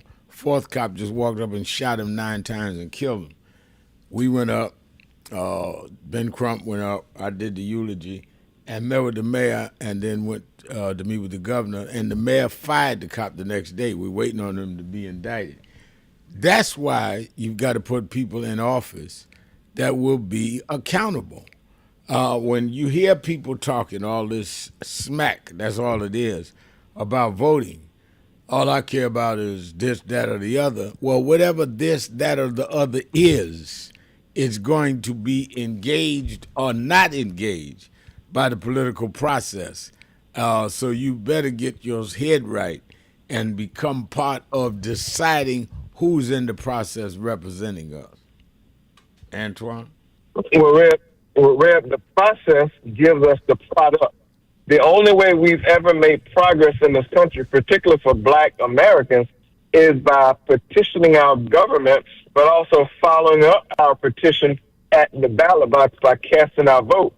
And that is why, since we have made progress in this country at the ballot box, there's been a relentless effort to silence, suffocate, and subtract the ability for us to be able to cast our votes freely in the election process. The same period of time, they have gotten so emboldened that now they want to wipe away not only our ability to cast our vote, but also our ability to represent our communities. And so you see this effort to whitewash or sanitize Black representation at the federal level. And I would just say to anybody listening to this program, if they can do it at the federal level without consequence, they surely there won't stop and not try to do it at the state and local level. That's why the Supreme Court case is important. That's why our legal fights to their voter suppression efforts are important. And the only way we can beat them at their own game is to outvote them. And I don't know why that has not penetrated in the hearts and minds of this generation and generations to come, like it did for our parents and grandparents' generation. Let's go to Reggie in California. Reggie, you're keeping it real with Sharpton. And wait a minute, Reggie, I'm going to hold you right after the break. I'll come right back to you. Keeping it real. Sharpton, be right back.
Hi, this is Reverend Al Sharpton.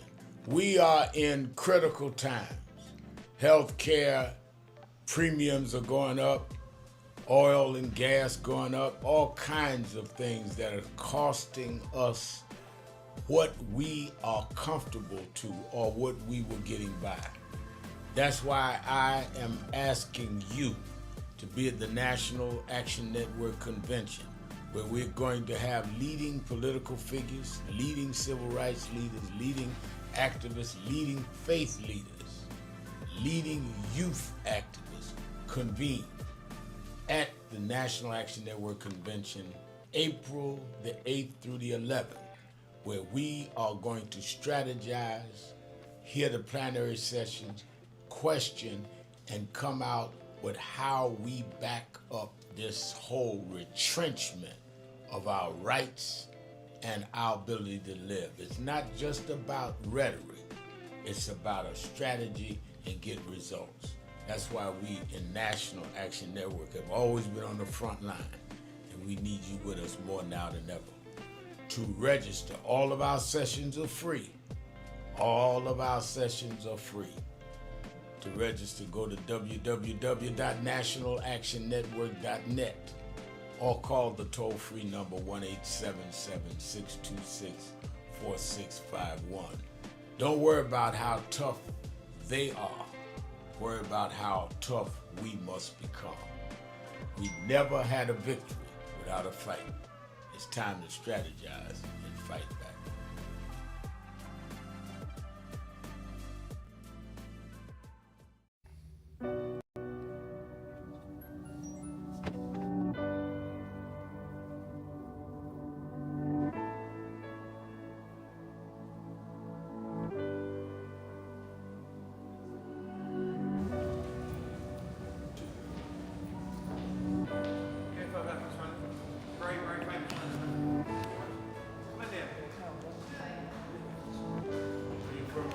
In London, yeah. We've got many problems there. We need you over our side. Yeah, you're invited anytime, please. Whenever you want to come. There we go. Guys, what's up, Doc?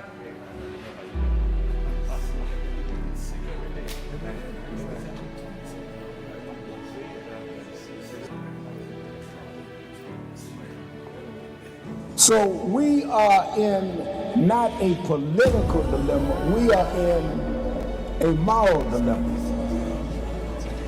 And if the black church does not come with a prophetic voice, then who's going to do it? We can go through all the data, all the statistics, all we're going through in the workshops, but the question is, where is the action going to be? We all believe in Jesus. Jesus didn't teach theology, he healed people. And they learned the nature of the theology based on his healing. We got to heal this nation. And if we heal this nation, the nation will return to our churches. But we've become silent and compromised. And we try to blame it on, I'm not in this. You are in this. You live it, your members live it. Unemployment now is higher now than it's been since the pandemic. Yet we survive. Yes, sir. There's no history in the world of any people that went through the kind of psychological, cultural, and physical slavery like blacks did in America. The only reason we're still here is because of our faith. We had no external strength. We had an internal strength. And it was the God that we were taught by our mamas and grandmamas that brought us through. And I don't care who's sitting in the White House, we cannot betray the God that brought us through.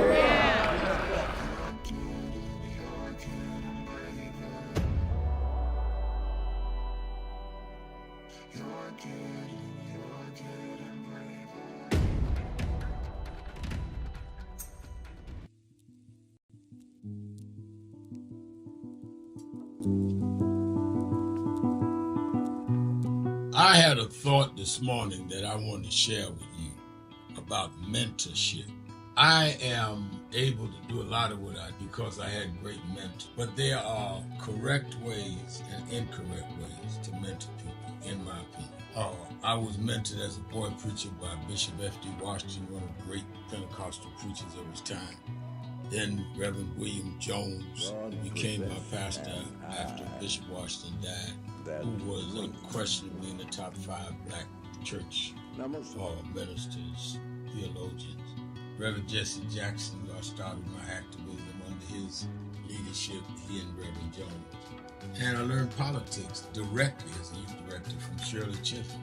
So even though I didn't finish college, I had the most unique education in the world from being exposed to giants.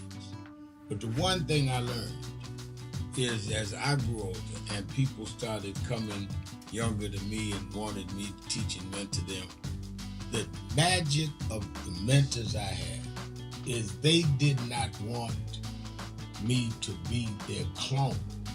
They wanted me to learn things from them and use my own gifts and talents in my own unique way and let me do things on my own. Keeping it real, keeping it real. I'm your host, Reverend Al Sharpton, and we're back. 1-877-532-5797. 1-877-532-5797.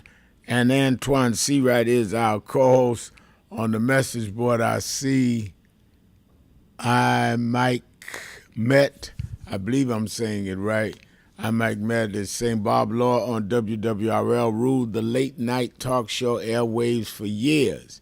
He was an absolute powerhouse in the community in the struggle for justice.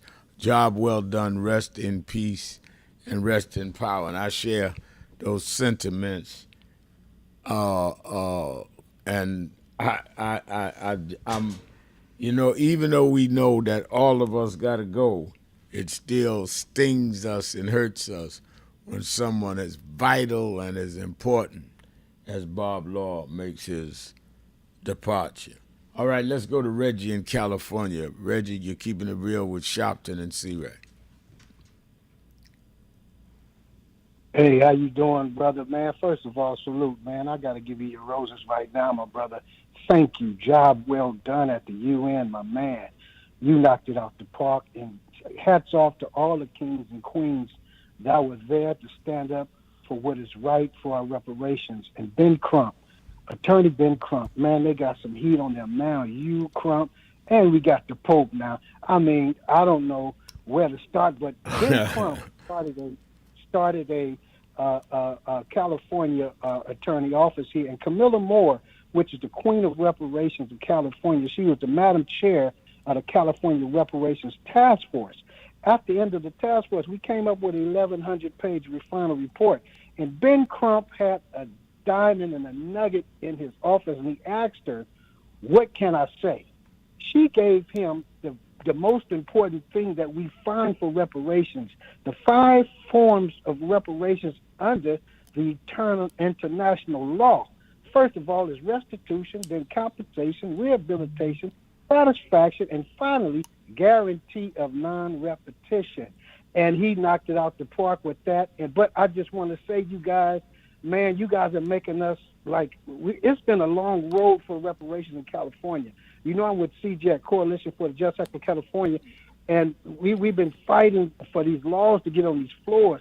And I want to piggyback off of what you guys just said about what we need to do to get inside of these seats.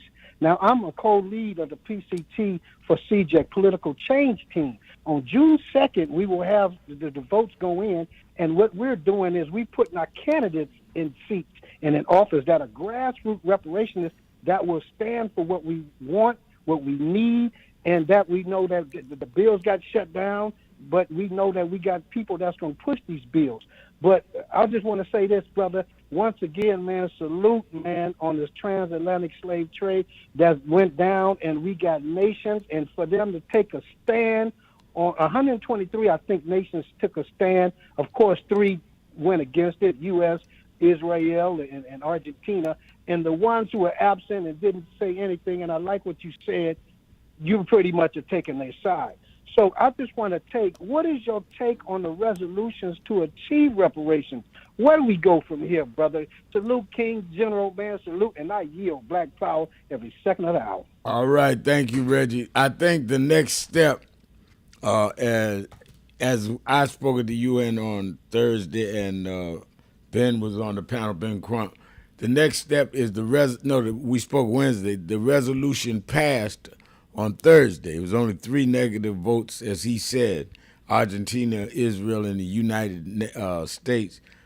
They had 123 favor the resolution, and some abstain.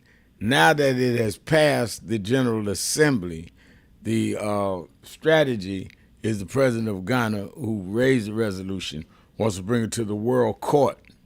And that's where they want to deal with charges and what form reparations would take. So it's a process. But it is the reason that I was honored when the president of Ghana called and asked me would I come and speak to it. And I told him that I've been in the reparations movement since I was a kid. And I came out of the King school of thought, but you got to give credit. It was Malcolm X that started raising that we ought to go to the UN. And I was so glad when some of the people that were my elders, Dr. James Smalls, not much older than me, but was out there before I was a Queen Mother, more than others, on this reparations question. And again, Antoine, when I hear brothers say, I don't want to hear nothing about politics, all I want is my reparations, where you going to get them from? If you don't have people that are elected that are going to even study, less known, do reparations, who are we going to pay ourselves? I mean, the epitome of ignorance is to say you want something that you can only get from those in office, but you ain't going to vote. Now, that's ignorance on steroids. Well, Red, I think this was birthed during your generation, but that old adage that says, when folks don't do politics, and the response is, well, if you don't do politics, politics will end up doing you. Right. And for the folks who say they don't do politics, but always have these ask and requests of things that are done simply by politicians, then I would just tell you probably need to think about how you're able to process and get things done. Absolutely. Let's go to James in Atlanta, Georgia. James, you're keeping it real with Sharpton and C-Rack. James? Yes.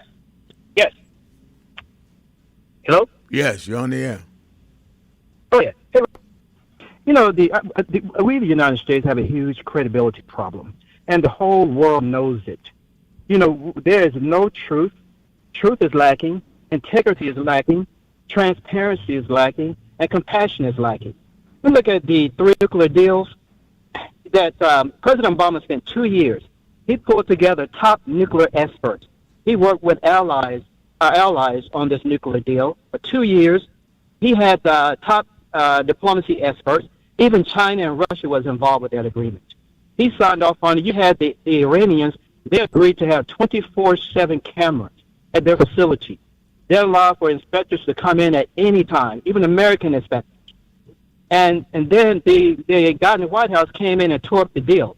The question behind that is, did he get something out of that deal? Did he tear it up just for the fun of it? Did he get something out of it? Because he always liked to get something in return.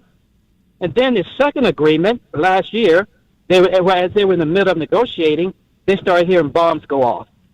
The third agreement, February of this year, at the negotiating table, you had the government officials from Amman.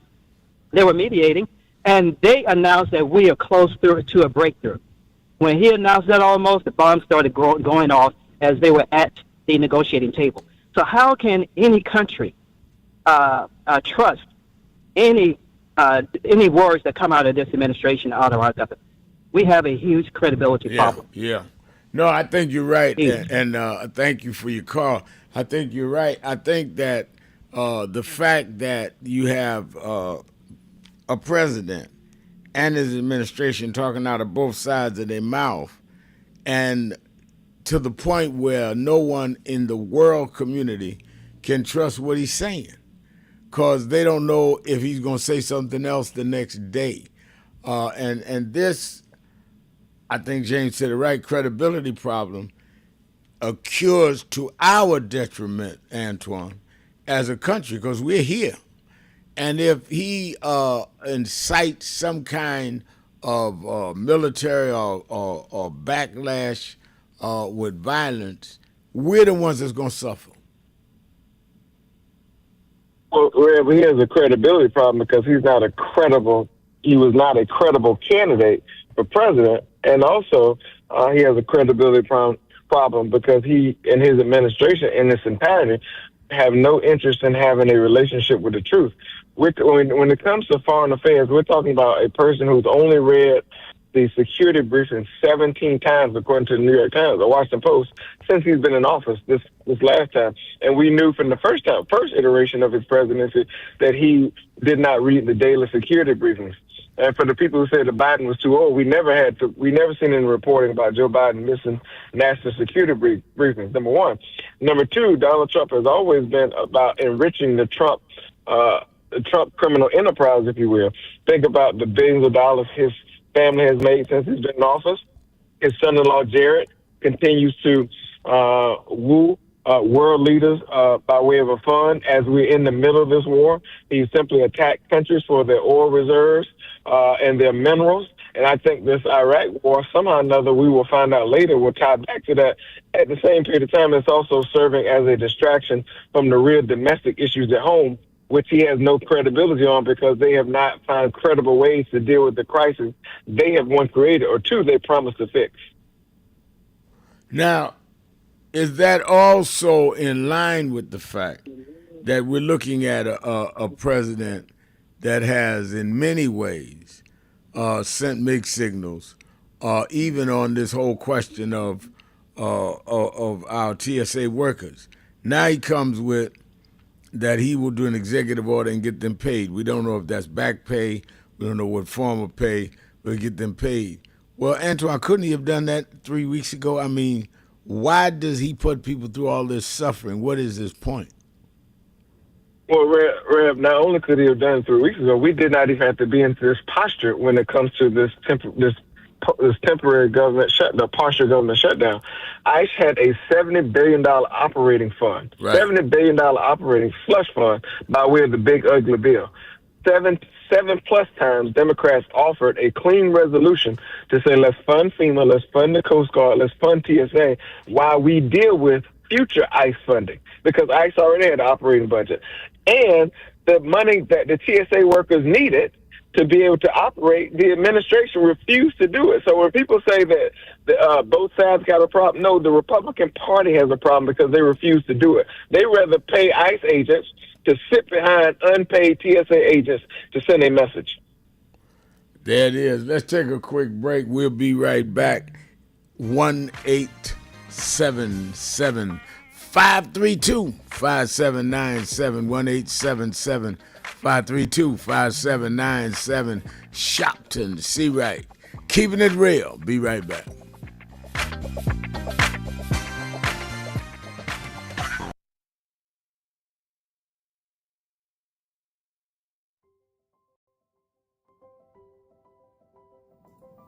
Hi, it's Reverend Al Sharpton, President and founder of National Action Network. We are at the very end of 2025, and I want to first say that I want to thank all of the officers, chapter leaders, regional directors, national staff, and certainly National Board of National Action Network for a solid and absolutely incredible year in 2025. Despite the fact that we are under assault, voting rights, diversity, equity, and inclusion, the battles globally where we're seeing Nigeria and Venezuela attacked, and on and on and on.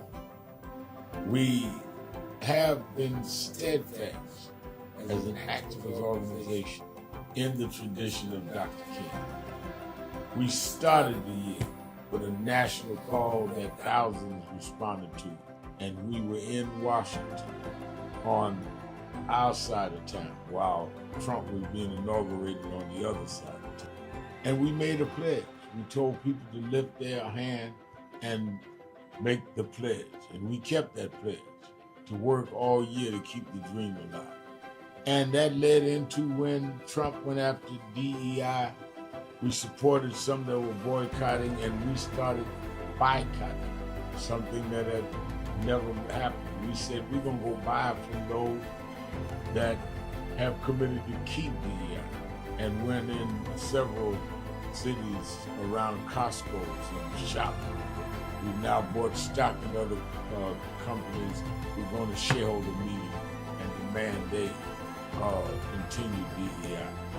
We've had a sensational national action at our convention covering the span of activity, from political empowerment to education, to how we deal with the black church, how we deal with black women development that has to deal with both discrimination based on gender and race.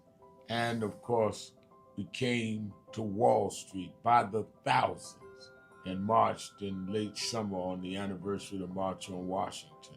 And people thought you could not get people out, and they came from all over the country. And we marched on Wall Street and had an enormous turnout.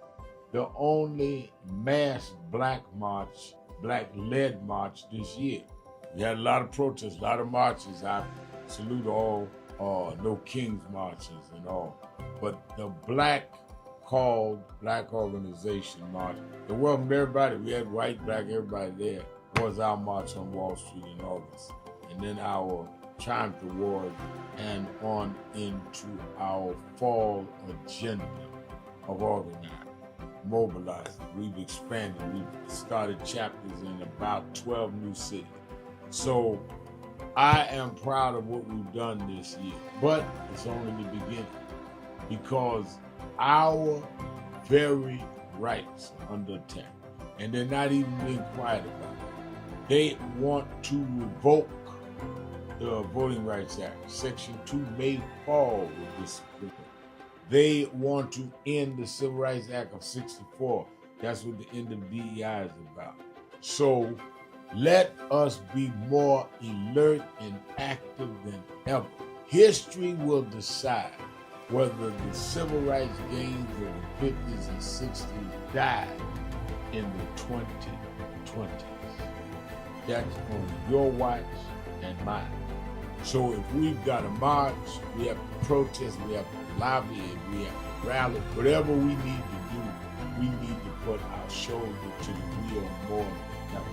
I'm going to lay out a plan on King Day, both in Harlem at our annual event and in Washington at our annual Martin Luther King Day breakfast that we do in D.C., two cities that day. And then, of course, all roads lead to New York to pay for our convention. We had, as I said, the largest attendance convention last year in 2025. It needs to be more this year because our very existence is at stake. We also are closing our negotiations on a new headquarters, our national headquarters that befit our mission. I'm so excited about it, but I can't give you details. We're just about ready to sign the contract, but it will be something that will last longer than many of our lifetimes. So we came alive in 25, despite a hostile administration, despite the fact that a lot of people were intimidated and spooked into silence. We came alive in 25. Now we have to straighten out tricks in 26. I need you. We need each other. Let's do this. All these tricks, don't forget, Trump only won by 1.5%. He is trying to act like he has a mandate. No, he has a mission, Project 2025. We have the mandate that we can't let them undo what has been done. And we must even go further for the empowerment of all people. Happy New Year, and be focused.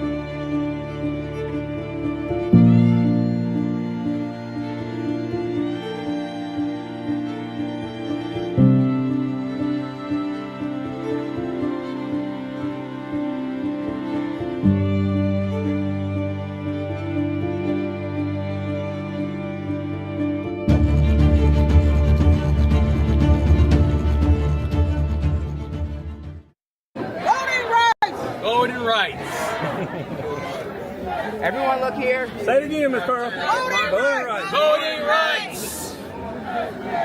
One more time, Miss Pearl. Voting rights. There we go. Voting rights. Voting rights. Voting rights. Voting rights. Voting rights. When do we want it? Now. When do we need it? Now. Yesterday. What do we want? Voting rights. When do we need it? Now. What do we want? Voting rights. When do we need it? Now. King, Dr. Richardson, most of all, let me thank Reverend Al Sharpton for bringing us all here together today in the Urban Action Network. I am proud to be a candidate for the presidency of the United States of America,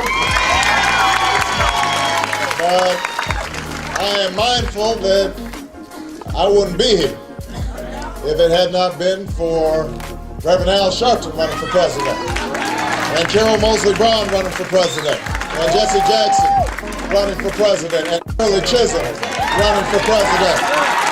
They paved the way, and I stand on their shoulders. When Coretta Scott King, the widow of Dr. Martin Luther King Jr., had this to say about Al Sharpton. A leader who has protested injustice with a passionate, unrelenting commitment to nonviolent action in the spirit and tradition of Martin Luther King Jr.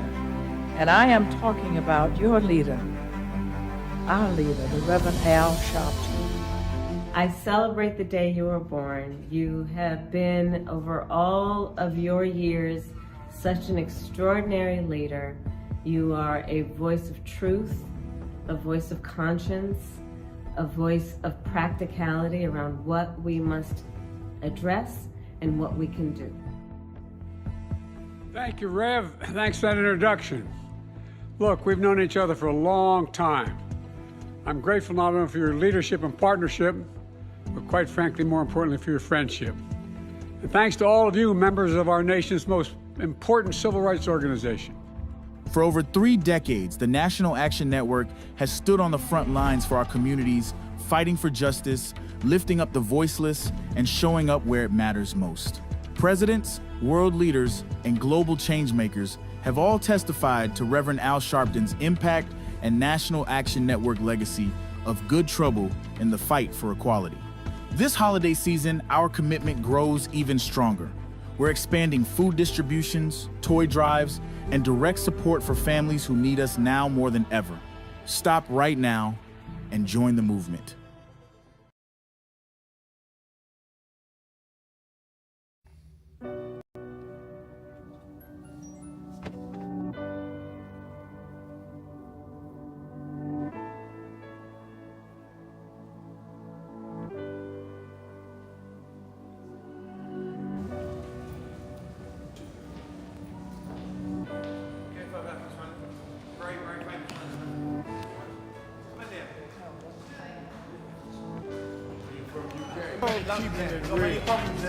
I'm your host, Reverend Al Sharpton.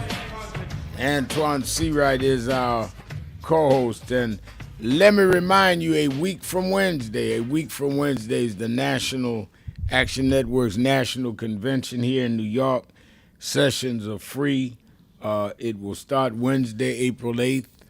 I would advise people to get there 7:30 in the morning because we're going to cut the ribbon right on time at 8:30. If you need a seat, be there. We have all of our local elected officials will be there, including Mayor Zoran Mondani, to help us cut the ribbon. Then we're going to have Ben Crump lead us into our opening justice panel. Then I'm going to have a fireside chat with Al Green, the congressman from Texas, and LaMonica McIver, congresswoman from New Jersey. Then we will have a power, not permission forum. And we're going to talk with our labor leaders, Cleola Brown. I'm the head of the Federal Workers Union, the American Federation of Government Employees, includes TSA. Everett Kelly is going to be on that panel. Lee Saunders of all of the American of the American Federation of City, County, and Municipal Employees, And Randy Weingarten is going to be on that panel, the head of the American Federation of Teachers, and she was one of the main conveners of the whole No Kings March. She's the one that got me involved. Following them, I'm going to have a fireside chat with Congressman Roy Connor. Congressman Connor has been leading the charge on the Epstein files. He's going to bring it to the National Action Network's convention. And then we're going to deal with home ownership. And that night is our dinner, Keepers of the Dream dinner that Martin Luther King III and I host. We're honoring, among others, Emmy and Grammy and Tony Award winner Billy Porter. And many of you saw Billy was on Politics Nation with me Saturday night. He will be there. Thursday, we're going to start the media panel at 9:30.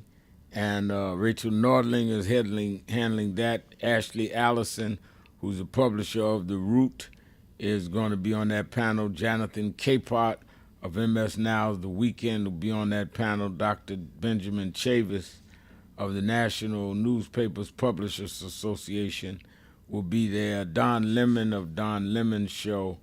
And Jonathan Mailer of the New York Times. And last but not least, Simone Sanders Townsend will be on that panel. Then I'm going after that to 11 o'clock, a fireside chat with the Honorable Wes Moore, Governor of Maryland. That's Thursday. Right after the media panel, Wes Moore. And then we go to our stewardship and shared prosperity, public capital, inclusive growth. Charles Phillips is going to head that, one of the leading businessmen in the country, heads BEA, and the controller of New York, controller of Rhode Island, controller of Massachusetts, and controller of New Jersey, and the controller of Connecticut will be on that panel. We want to know what y'all are doing with public funds. And it goes on and on. I'm just giving you a taste. It's all on the website. I've given you a taste of why you should be here.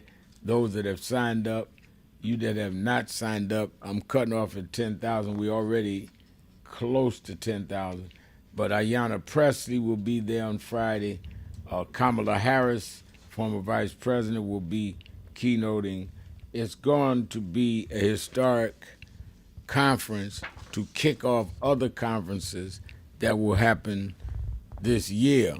But we need to start early and dig deep. So I want you all to sign up and be there. It's all free.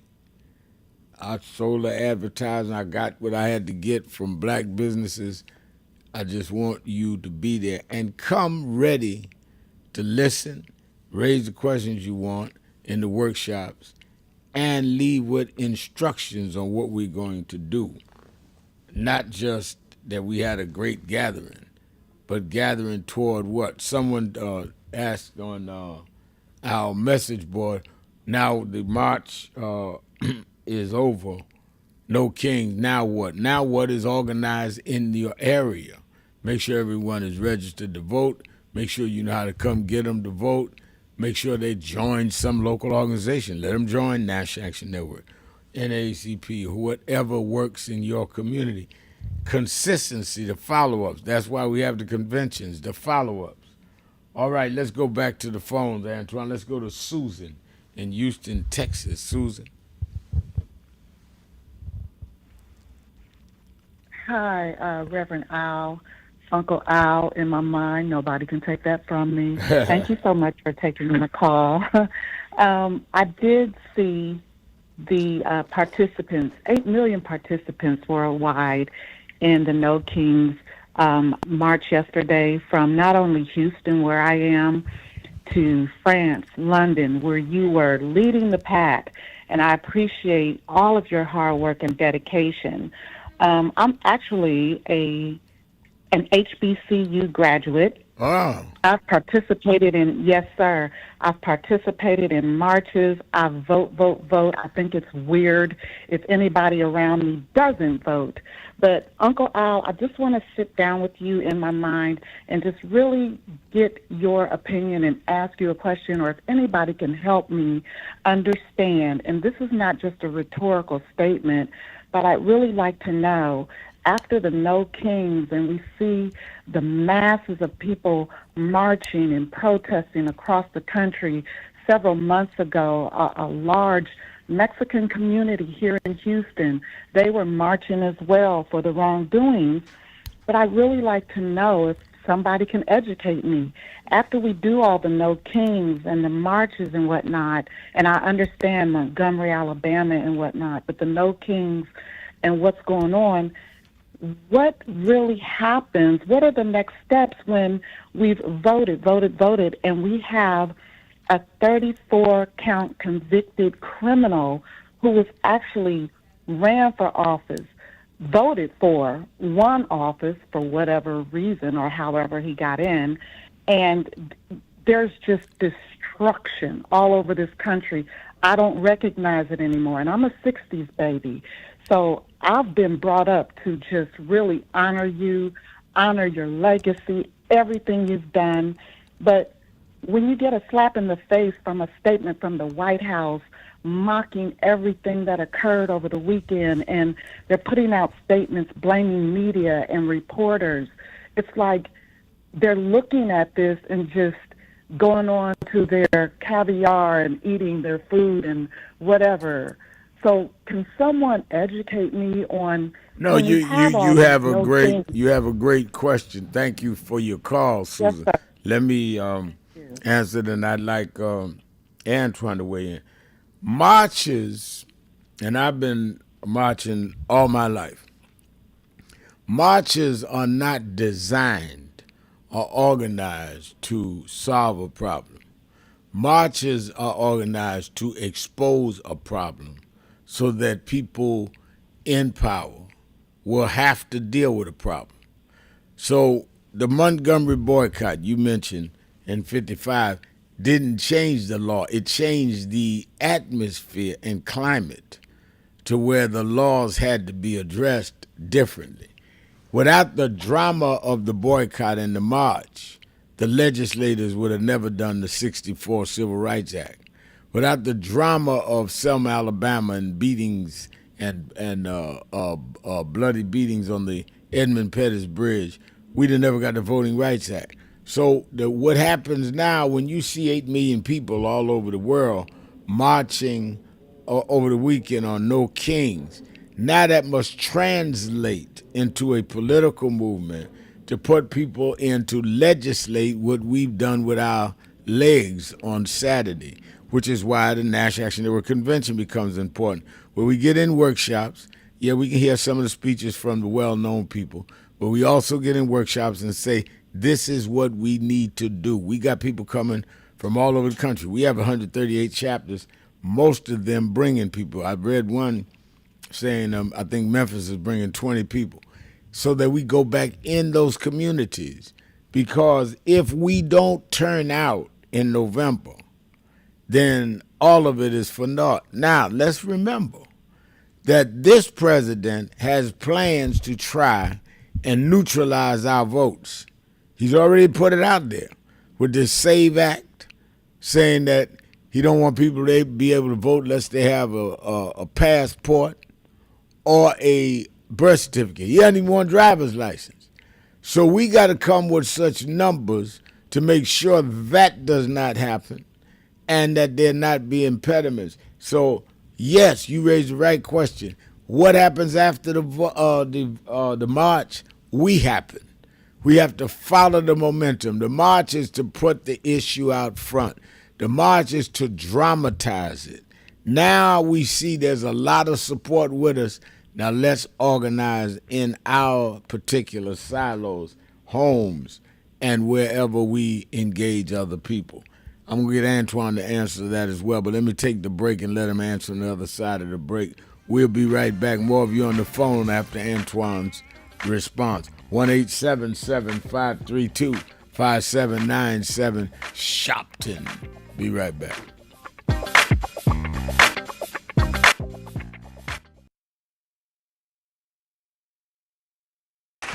Reverend Sharpton, good to see you here tonight. By our count at WMUR, you've only been here once in 2003. You counted wrong. Okay. You must be using the Florida Republicans count. Nevertheless, as far as your visits are concerned, you have been here far less often than your colleagues here who have gone through the paces, met with the voters, done the grassroots style of campaigning that the voters of New Hampshire are expecting and looking for. Why shouldn't those very same voters not think of you as disrespecting them by not coming here and doing the same thing? Well, I think, first of all, I've been here several times last year and this year. I intend to be here. In fact, I was to preach here Sunday, and the snow stopped me. I intend to be here between now and the primary. And I think that's any more than any of us. There are many places that some of my colleagues have not been to often at all. I think that people go and campaign based on their resources and their availability. So I think that that is not something that they should read into any of us about any particular primary. I also want to address your first question. As a minister, I think that you can have a personal motivation of religion, but you should not try to act like your religion is something that dictates where people ought to go. I pray every day. I can assure you in my talks with God, he is not a registered member of the right wing of the Republican Party. Today, many of those same challenges still remain that Reverend Al Sharpton stood on the 2004 Democratic primary debate stage and spoke about, a clear reminder that the work is far from over. For over 35 years, the commitment to justice has remained strong. The fight continues, the voice is steady, and the mission moves forward. Reverend Sharpton, good to see you here tonight. By our count at WMUR, you've only been here once in 2003. You counted wrong. Okay. You must be using the Florida Republicans count. Nevertheless, as far as your visits are concerned, you have been here far less often than your colleagues here who have gone through the paces, met with the voters, done the grassroots style of campaigning that the voters of New Hampshire are expecting and looking for. Why shouldn't those very same voters not think of you as disrespecting them by not coming here and doing the same thing? Well, I think, first of all, I've been here several times last year and this year. I intend to be here. In fact, I was to preach here Sunday, and the snow stopped me. I intend to be here between now and the primary. And I think that's any more than any of us. There are many places that some of my colleagues have not been to often at all. I think that people go and campaign based on their resources and their availability. So I think that that is not something that they should read into any of us about any particular primary. I also want to address your first question. As a minister, I think that you can have a personal motivation of religion, but you should not try to act like your religion is something that dictates where people ought to go. I pray every day. I can assure you in my talks with God, he is not a registered member of the right wing of the Republican Party. Today, many of those same challenges still remain that Reverend Al Sharpton stood on the 2004 Democratic primary debate stage and spoke about, a clear reminder that the work is far from over. For over 35 years, the commitment to justice has remained strong. The fight continues, the voice is steady, and the mission moves forward.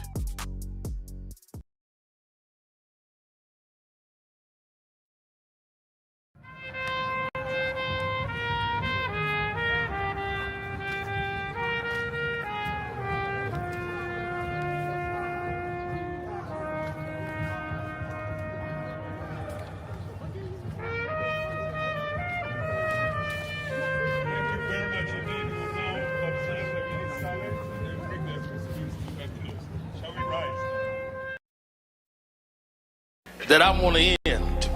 He talked about the dry bones in the valley. Don't take that. The only reason that the wind could blow life into the bones is because at some point they had to be connected. If the wind had blown into a disconnected body, it still wouldn't have worked. So before he prophesied to the wind, they had to first get the foot bone to connect to the ankle bone, and the ankle bone to the calf bone, and to the knee bone, and the knee bone to the thigh bone. If we are to prophesy to the wind, we must first connect this body. We must connect Eddie Long to Farrakhan and Cornel West to Elders and Lowry to Sharpton. If we can connect this body, then God will blow the breath of life into our community. But as long as we are disconnected, the wind can't blow because it's blowing on disconnected dry bones. But the good news is that we're the children of people that have been through worse than this, and we're still here. So even though I get despondent, I don't ever get depressed, because I want the world to know you won't beat us, because we're the children of those that took the worst form of slavery and brutality that ever lived, that ever existed. Our parents survived the Middle Passage. Only the strong got here, and then we lost our name, our culture, our religion, and we're still here. But you don't know who we are. We're the children of Chaka Zulu. We're the children of Mary Bethune. We're the children of Marcus Garvey. We're the children of Martin Luther King. We'll be here. We were first, and we'll be last. We know who we are.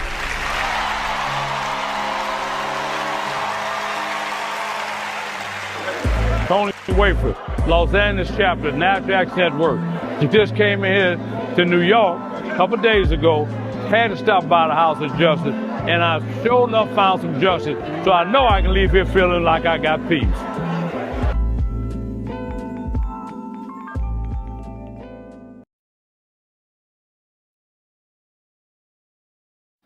Around this is so wicked. Now they're going to, they released last night a memo that said that the FBI was investigating good. They're trying to come up with something on the victim. Not they gonna investigate who shot her. The ICE agent shooting in the head 3 times. They're gonna investigate her. And you wonder why we need movements. You wonder why we need to stand up. Hakeem Jeffries was here Monday. Why we need to deal with this midterm election. Well, Reverend, I get calls on my radio show every day. Well, I don't see where voting changed something. All right, let me tell you where, if they lose the Congress this year, where it changes. The Speaker would be Hakeem Jeffries, who grew up right here in Name, as he said on Monday. The Speaker decides then the calendar for the legislative session. The chairs of the committees become Democrats. So the Judiciary Committee, now watch this in the barbershop. The chair of the Judiciary Committee, y'all saw the Judiciary Committee have the hearing and brought in the special counsel yesterday.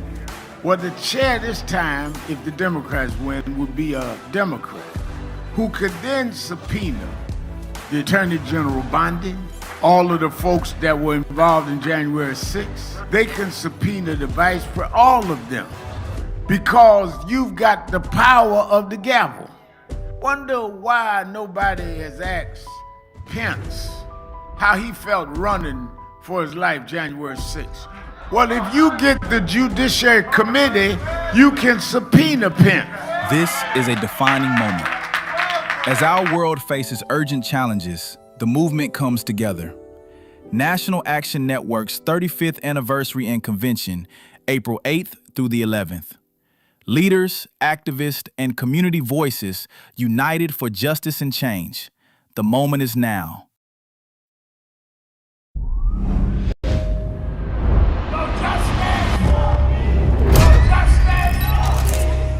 62 years ago today, Martin marched in Washington. 62 years later, the dream is not dead.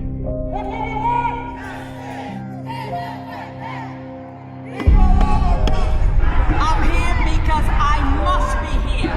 Democracy is not there for the pig, and you have to fight for democracy. That's what it is. Keeping it real. Keeping it real. We will replace. I'm your host, Reverend Al Sharpton. When we went to break, I was asking you, Antoine, the aftermath of the huge march on Saturday, what is I gave my view of what we need to do. Absolutely following up where we are, following up with conventions, following up with gatherings, and organizing for the midterms. But what saith thou, Brother C-Rock? I shall say, Rev, the next step in this is everything you said, plus we got to add some education to this.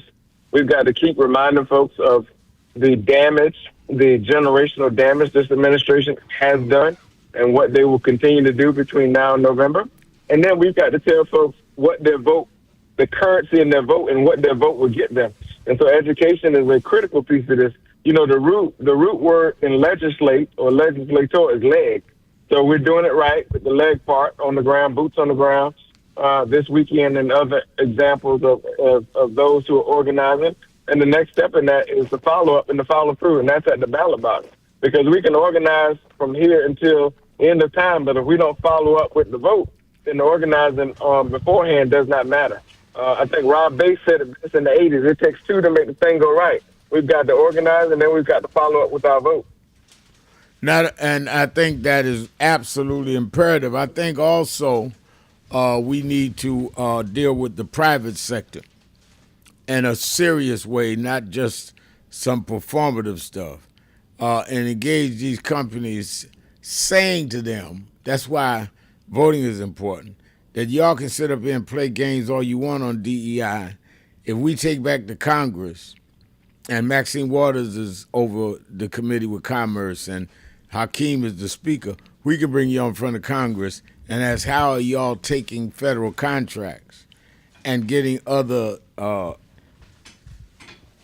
support mechanisms from the government, but discriminate, or at least don't have a program against discrimination with DEI. So all of this is wrapped in together, and we must operate that way in a collective strategy. Now, people say, yeah, but it keeps going up and down. Well, it goes up and down for them.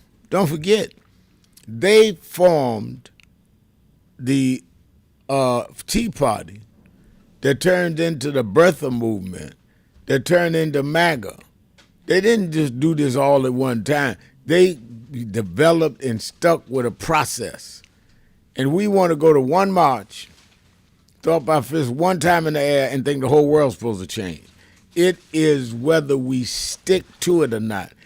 And you really have no choice, because if you don't stick to it, they're only going to keep their foot on our necks anyway. So it's not like we got an option, well, if I don't do nothing, they'll leave me alone. No, they will not leave you alone. Look what they did to TSA workers, who are their workers. They weren't activists. They weren't marching. They are federal workers at airports. And they strung them out there like they meant nothing to them. Let's go to Geralda in Brooklyn, New York. Geralda? Oh, yes, Geralda here, keeping it real. I want to give condolences to Bob Law and his Bob Law's family, and the lady of the month, Black Woman of the Month, Asada Shakur. She was born Joanne Byron, and later Chesimore she adopted. I don't know if it was through marriage or whatever, but she was labeled as a terrorist. And she was a member of the Black Party Panther and the United Black Liberation Army. She and the groups, they all were trying to expose this government as the sham that it is and the court system. And now we see it play out in real life as today. We're experiencing war and so on and so forth, and this democracy trying to take over the world, at least the representative of the United States trying to take over the world and Israel. We have a president that I believe that his candidacy was actually rigged, because what I'm seeing now with his administrations of what he's doing, he's trying to break down the government. He's trying to create chaos over the world. before he passed on, because his time is coming. And, that's where I'll leave it for now, because I'm so disgusted with how things are going. I just keep it quiet. But y'all enjoy the day, and thank you. Bye. All right, thank you for your call. Rodney Jones, the mayor from Queensbridge Houses in New York, is a text on our message board saying, Rev, you see this in Florida, threatening the NFL, which is a private company. All 3 NFL teams should relocate, and the Sunshine State would suffer financially. And they're threatening around the Rooney Rule. That's not in his text, but I know what he's referring to. There's the Rooney Rule where they're saying for every option for ownership, for every 2 or 3, I think it is, they must also offer that to some black ownership. What people don't understand is that with all of these black players in the NFL, we don't own one team, not one black-owned NFL team. And one of the reasons is the only way you can be an owner is all of the owners in the NFL must vote to accept you. If you say you're going to buy the New England Patriots, all of the team owners must vote and say he can put up the money and be in the club. And we've never been able to break that. What I've been arguing, and we're going to deal with this also in the sports workshop at the convention, is that if these NFL owners, baseball owners, don't want to break down and do business with us, have our stores in the stadiums, we can have some of our restaurants selling their product, do business, and those that have the money, like Robert Smith and others, that can buy into teams, then why should we allow you to have a municipal stadium supported by tax dollars, financed by tax dollars? We would then say that's where voting comes in to the mayor and city council of a given city, that you got to take their municipal support until they deal with everybody fairly in the municipality. Those are the kinds of things I want to come out of the convention with. Ben Crump could lead the legal charge on that. This is the kinds of, we just saw where they had the casino bids here in New York. And we got some that would, for the first time, said they would partner with blacks. One did with Jay-Z. They didn't get it, but Nas got it with the guy that owned the Mets. It's all political. It was decided by who was in office, who gets the casino license. The same with how you deal with these municipal stadiums. It is big business, but they cannot operate outside of the public sector. You cannot put pressure on the public sector unless you deal with the elected officials, and that means voting. So if you want to see somebody ignorant or ignorant, as my cousins in Alabama say, somebody sitting up at Yankee Stadium eating a hot dog talking about they ain't got nothing to do with politics. You're sitting in a stadium subsidized by taxpayers. Let's take a break. Be right back. Keeping it real. Shopton, see right. Be right back.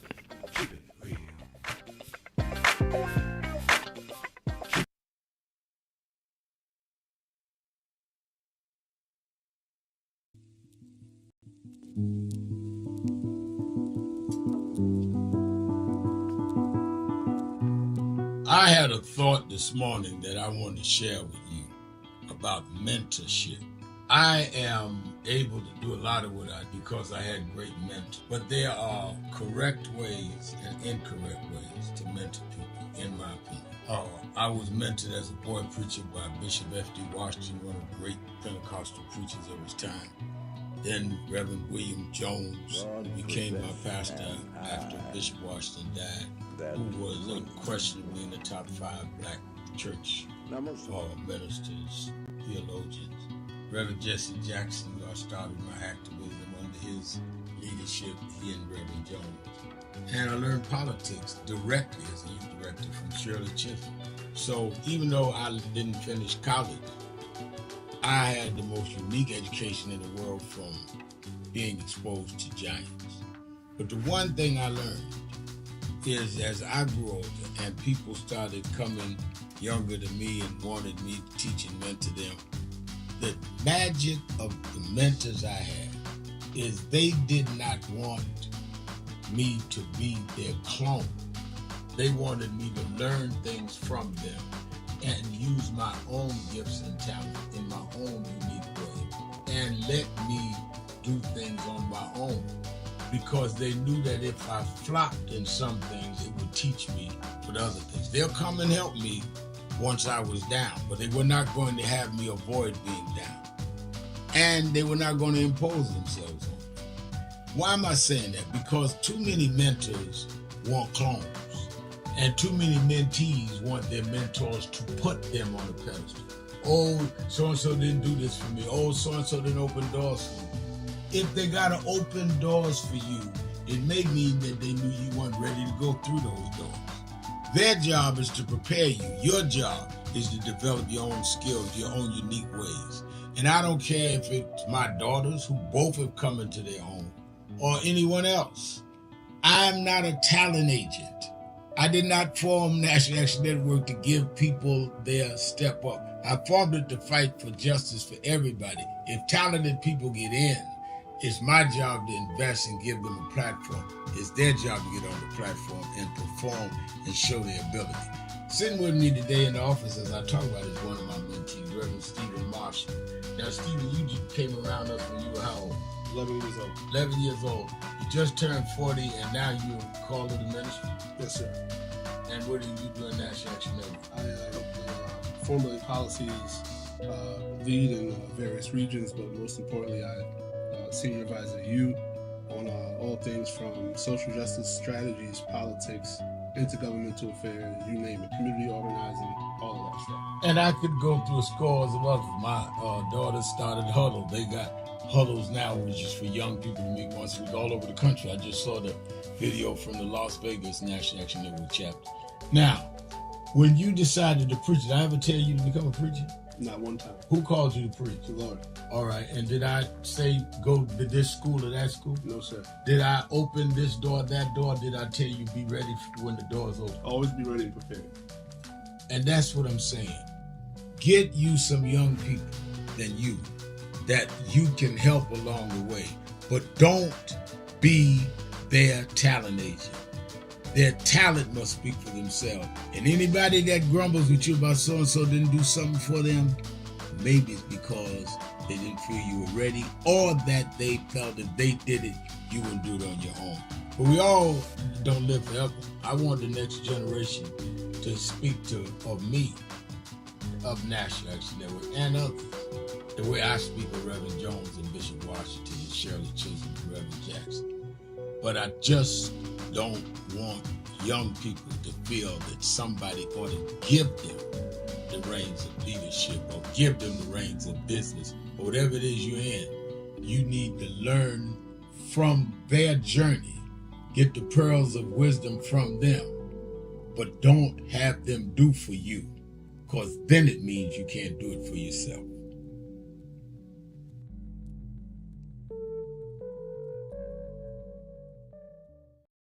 Do you know what time it is?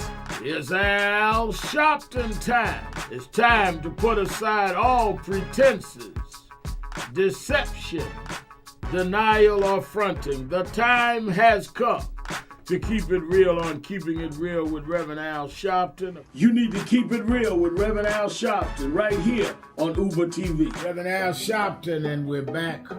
1-877-532-5797. 1-877-532-5797. Let's go back to the phone. Attorney Jennifer Jones Austin is. You know, every day, Monday through Friday, I do 3 hours a day on Keeping It Real with Reverend Al Sharpton. I do 1 hour on Sunday mornings with Reverend Al Sharpton. And I'm live on radio and TV with the Saturday Action Rally. 7 days a week, I talk to our people, hear from them, to call in. I'm sick and tired of people talking for people that they don't talk to. So go on www.nationalactionnetwork.net. Listen to my show, call in, express your opinion. You don't have to agree with me. But let's start talking to each other rather than about each other and lecturing at each other.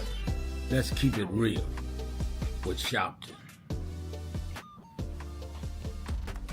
Happy 20th anniversary to Reverend Al Sharpton on 20 years of keeping it real. 2 decades of truth-telling, fearless advocacy, and keeping the people informed and empowered. Thank you for always speaking power to justice and standing firm for what's right. Here's to 20 years of impact and many more to come. I want to talk to you. I want to talk to you. Just wait.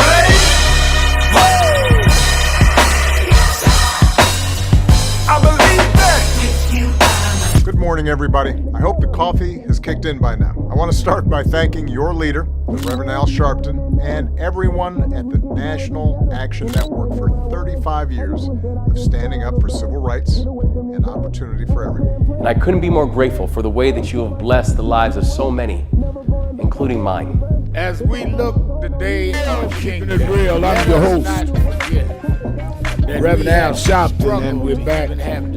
Antoine, as a political strategist, what are the, two-part question, what are the races that we ought to be watching to tell us how we're trending in terms of whether the Democrats will take over the House and or the Senate? So which are the key states that you'll be looking for on election night, and which of those states should there be a real apparatus coming out of this convention of people getting out the voters, realizing that they're in a critical state that could turn this country one way or another? Well, Reb, I know this sounds cliche, but it's a very honest answer. All of them. Every single race up and down the ballot is going to be critical and one to watch. And let me tell you why. Democrats have won 30 special elections since Donald Trump and the Republicans have taken over the federal government, and majority of that 30 have been in deep red Republican territory where Donald Trump was successful either in 2016 or in 2024. So that means the environment is totally changing. The last example was the state House seat down in Florida, which is where Mar-a-Lago is. Democrats flipped that. That made the 29th and 30th flip. If you look at what we did in Texas a few months ago, 4 million person state Senate seat in deep red Texas, in a deep territory that Trump won by 16 to 20 points, we won. We won the mayorship of Miami and others, Iowa. I mean, there's been a consistent drumbeat of overperformance by Democrats in these special elections. And then tomorrow in Georgia, we're in a runoff situation for Marjorie Taylor Greene's congressional seat, in which an African-American Democrat came out of the special election with the highest percentage going into the runoff. So that ought to tell you, if you add that to the results we saw in the 2025 elections of November, where we elected 2 national security moms, a public service commission seat statewide in Georgia. We won Supreme Court seats and court seats in Pennsylvania. Of course, Prop 50 in California, and some other overperforming narratives that came out of the 2025 cycle. That means there's deep ground this cycle for Democrats and independent thinkers to do something different, and we have a tremendous opportunity to do that and run the map. Now, as we run the map, let's fast forward. Say we do what we're supposed to do. Democrats take the House. Then we will see Democrats chair these committees, and a number of them members of the Congressional Black Caucus. Give our listening audience an idea of who would become the chair of the vital committees of government and what that would mean. So, Red, black political power in the Congress will be the most extensive power we've ever had, perhaps in the history of this country. One, because Hakeem Jeffries will be the speaker. 2, because Joe Neguse will be the assistant speaker. 3, Benny Thompson will chair Homeland Security Committee. Chantel Brown will chair the Ag Committee. You'll have Maxine Waters chairing Financial Services. Greg Meeks will chair Foreign Relations. Bobby Scott will chair Ed and Labor. Not to mention all the subcommittee chairs that will come as a result of that. And then you'll have Lauren Underwood potentially as the vice chair of the Democratic caucus. So you'll have extensive power in the House.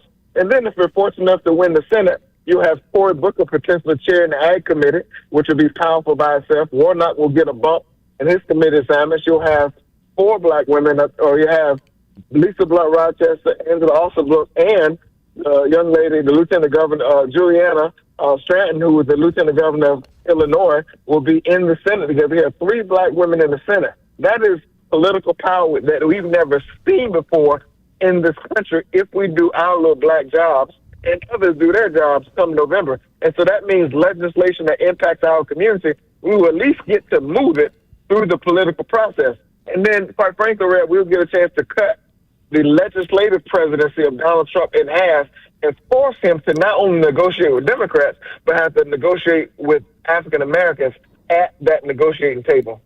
Let's go to Bernice in New Jersey. Bernice, you're keeping it real with Shopton and C-Rack.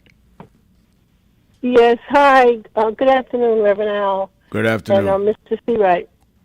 I was talking to a student last week who is a senior in high school and who had turned 18 in January.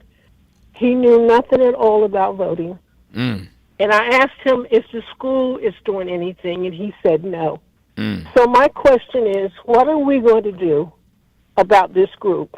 Obviously, he is not the only one, and we really need to get together to get this pool of voters, potential voters, to register and to vote. Yeah, I think you raise a critical issue. Thank you for your call, Bernice. What I think, 2 things. One, 2 things I want to do in the convention. In our youth forums, they have got to tell us what they need to go to their contemporaries. Young people know what is appealing on TikTok, what is appealing in other avenues, and get those mechanisms that work toward registering to vote and what it means. Because no one is explaining to them whether it's student loans, whether it's mass transit, whatever it is controlled by voting. And you got to make them understand that, and other young people could do that. And we're going to do that in our youth sessions, come up with a strategy. The other thing I think is that we, for the first time, have lost a lot of our megaphone. As we mourn Bob Law's passing, we do not have the black-owned media that we once had. So we've got to be able to get on the ground more. That's why I'm traveling more. Because there was a time we had Jet, Ebony, Sepia, Black Stars, all that's gone right on. When I was growing up, you had 5 or 6, 7 magazines coming out. You don't have that anymore. And you don't have it online. And if those that are online, unless you know how to pull them up, you won't know what to deal with it. So you're absolutely right. We need to make a real strategy coming out. Now, a lot of that ain't going to be headline stuff. A lot of that we're doing. A lot of that's going to be behind the scenes, real grit. That's why we had the HBCU tour. A lot of what we did with young people, we didn't put our press release because we don't want them to be able to counter it. But we must keep it going. Let's go to Huey in Seattle, Washington. Huey. Good afternoon, Reverend Al. Good afternoon. I first want to thank you for being you, your leadership, and fighting for us. Thank you. My question is, if the Democrats get control of the House and Senate, what can we do to prevent another person from destroying our country again? What does it take to change our Constitution? Well, change the Constitution, I think, thank you for your call. I think that our first challenge is to enforce the Constitution, which would stop them from changing a lot of things. A lot of what Trump is doing to destroy us is unconstitutional.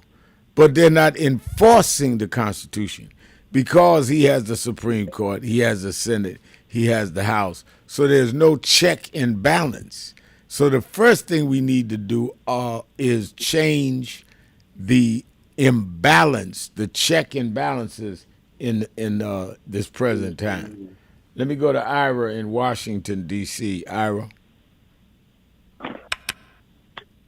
Hey, good evening, Reverend Al. Thanks for taking my call. I know I had a lot to talk about, but I'm going to cut to the chase and just give you some insight on the sites your listeners need to go to. I can't elaborate right now. It's going to take more than 5 minutes. I just want to cut to the chase in reference to this person called Conversations from Tennessee. This white guy, he really hits the nail on the head about a lot of things that this president is doing and what they do in relation to the Save Act, which is really nothing but people who wants to just take the votes from people and not involve people who are legitimately able to vote and everything. That's the first thing. His name is called Conversations from Tennessee. That's one thing. The second one that really we have to hit home on is ALASK Gladiator 400. He's from the FEMA. He's talking about the FEMA who they bought all these places, this building that FEMA has bought, or ICE has bought, in relation to saying that they have a it's really a concentration camp. What it boils down to, when the people of that state don't have water or food, they have to go to that. It hosts 10,000 people. So that is not that's not a FEMA holding center. It's a concentration camp with a glorified name. And my last subject is this, from this Jewish young lady. I fact checked them all. Her name is Wisdom of Esther. Her name is Esther Goldberg, is her real name. It's called Wisdom of Esther. And what it boils down to, the ECB, which is the European Central Bank, which is run by Christine Lagarde, who is the president of that. And she's dictating and telling everybody at 2029, they're going to take over the cryptocurrency and digital currency, which means if you have digital or cryptocurrency, they control everything. This is from the European Central Bank, and she's giving us a playbook. If you go by that, she's a rabbi's daughter who's teaching Jewish wealth principles and success of how you can, wealth yourself. And she got a DM that you can go to and get the playbook. So I just want to play that along with these folks. I can't go into detail. She's teaching people to get wealthy for themselves. I mean, what are you saying this as she's doing something that is self-affirmative or something that is anti-others? No, she's fact check. She's a rabbi's daughter who's training Jewish people. Oh, so they're saying they don't want other people than Jewish people? I'm trying to understand. No, she's saying this is what she's saying. She's enlightening us, saying that she's teaching Jewish people off the break, but other people who wants to get acknowledged and do the same thing that Jewish people are doing in order to make this wealth in 2029 when they switch over so to you're crypto, saying that we can get in. Okay, got it. All right, thank you for your call. And again, we have to deal with political power and economic power. Politics is about economics, but if you do not get your people in position, the economics will not come to us. It will come, but it will go another way. Let me thank Antoine Seawright. Let me thank all of you that called in, listened, and you that called in and couldn't get through, but hung in there anyhow. Remember, whatever you do, wherever you go, however you feel, tell somebody, tell anybody, tell everybody. Reverend Al told you personally, keep it real. Keep it real. Keep it real.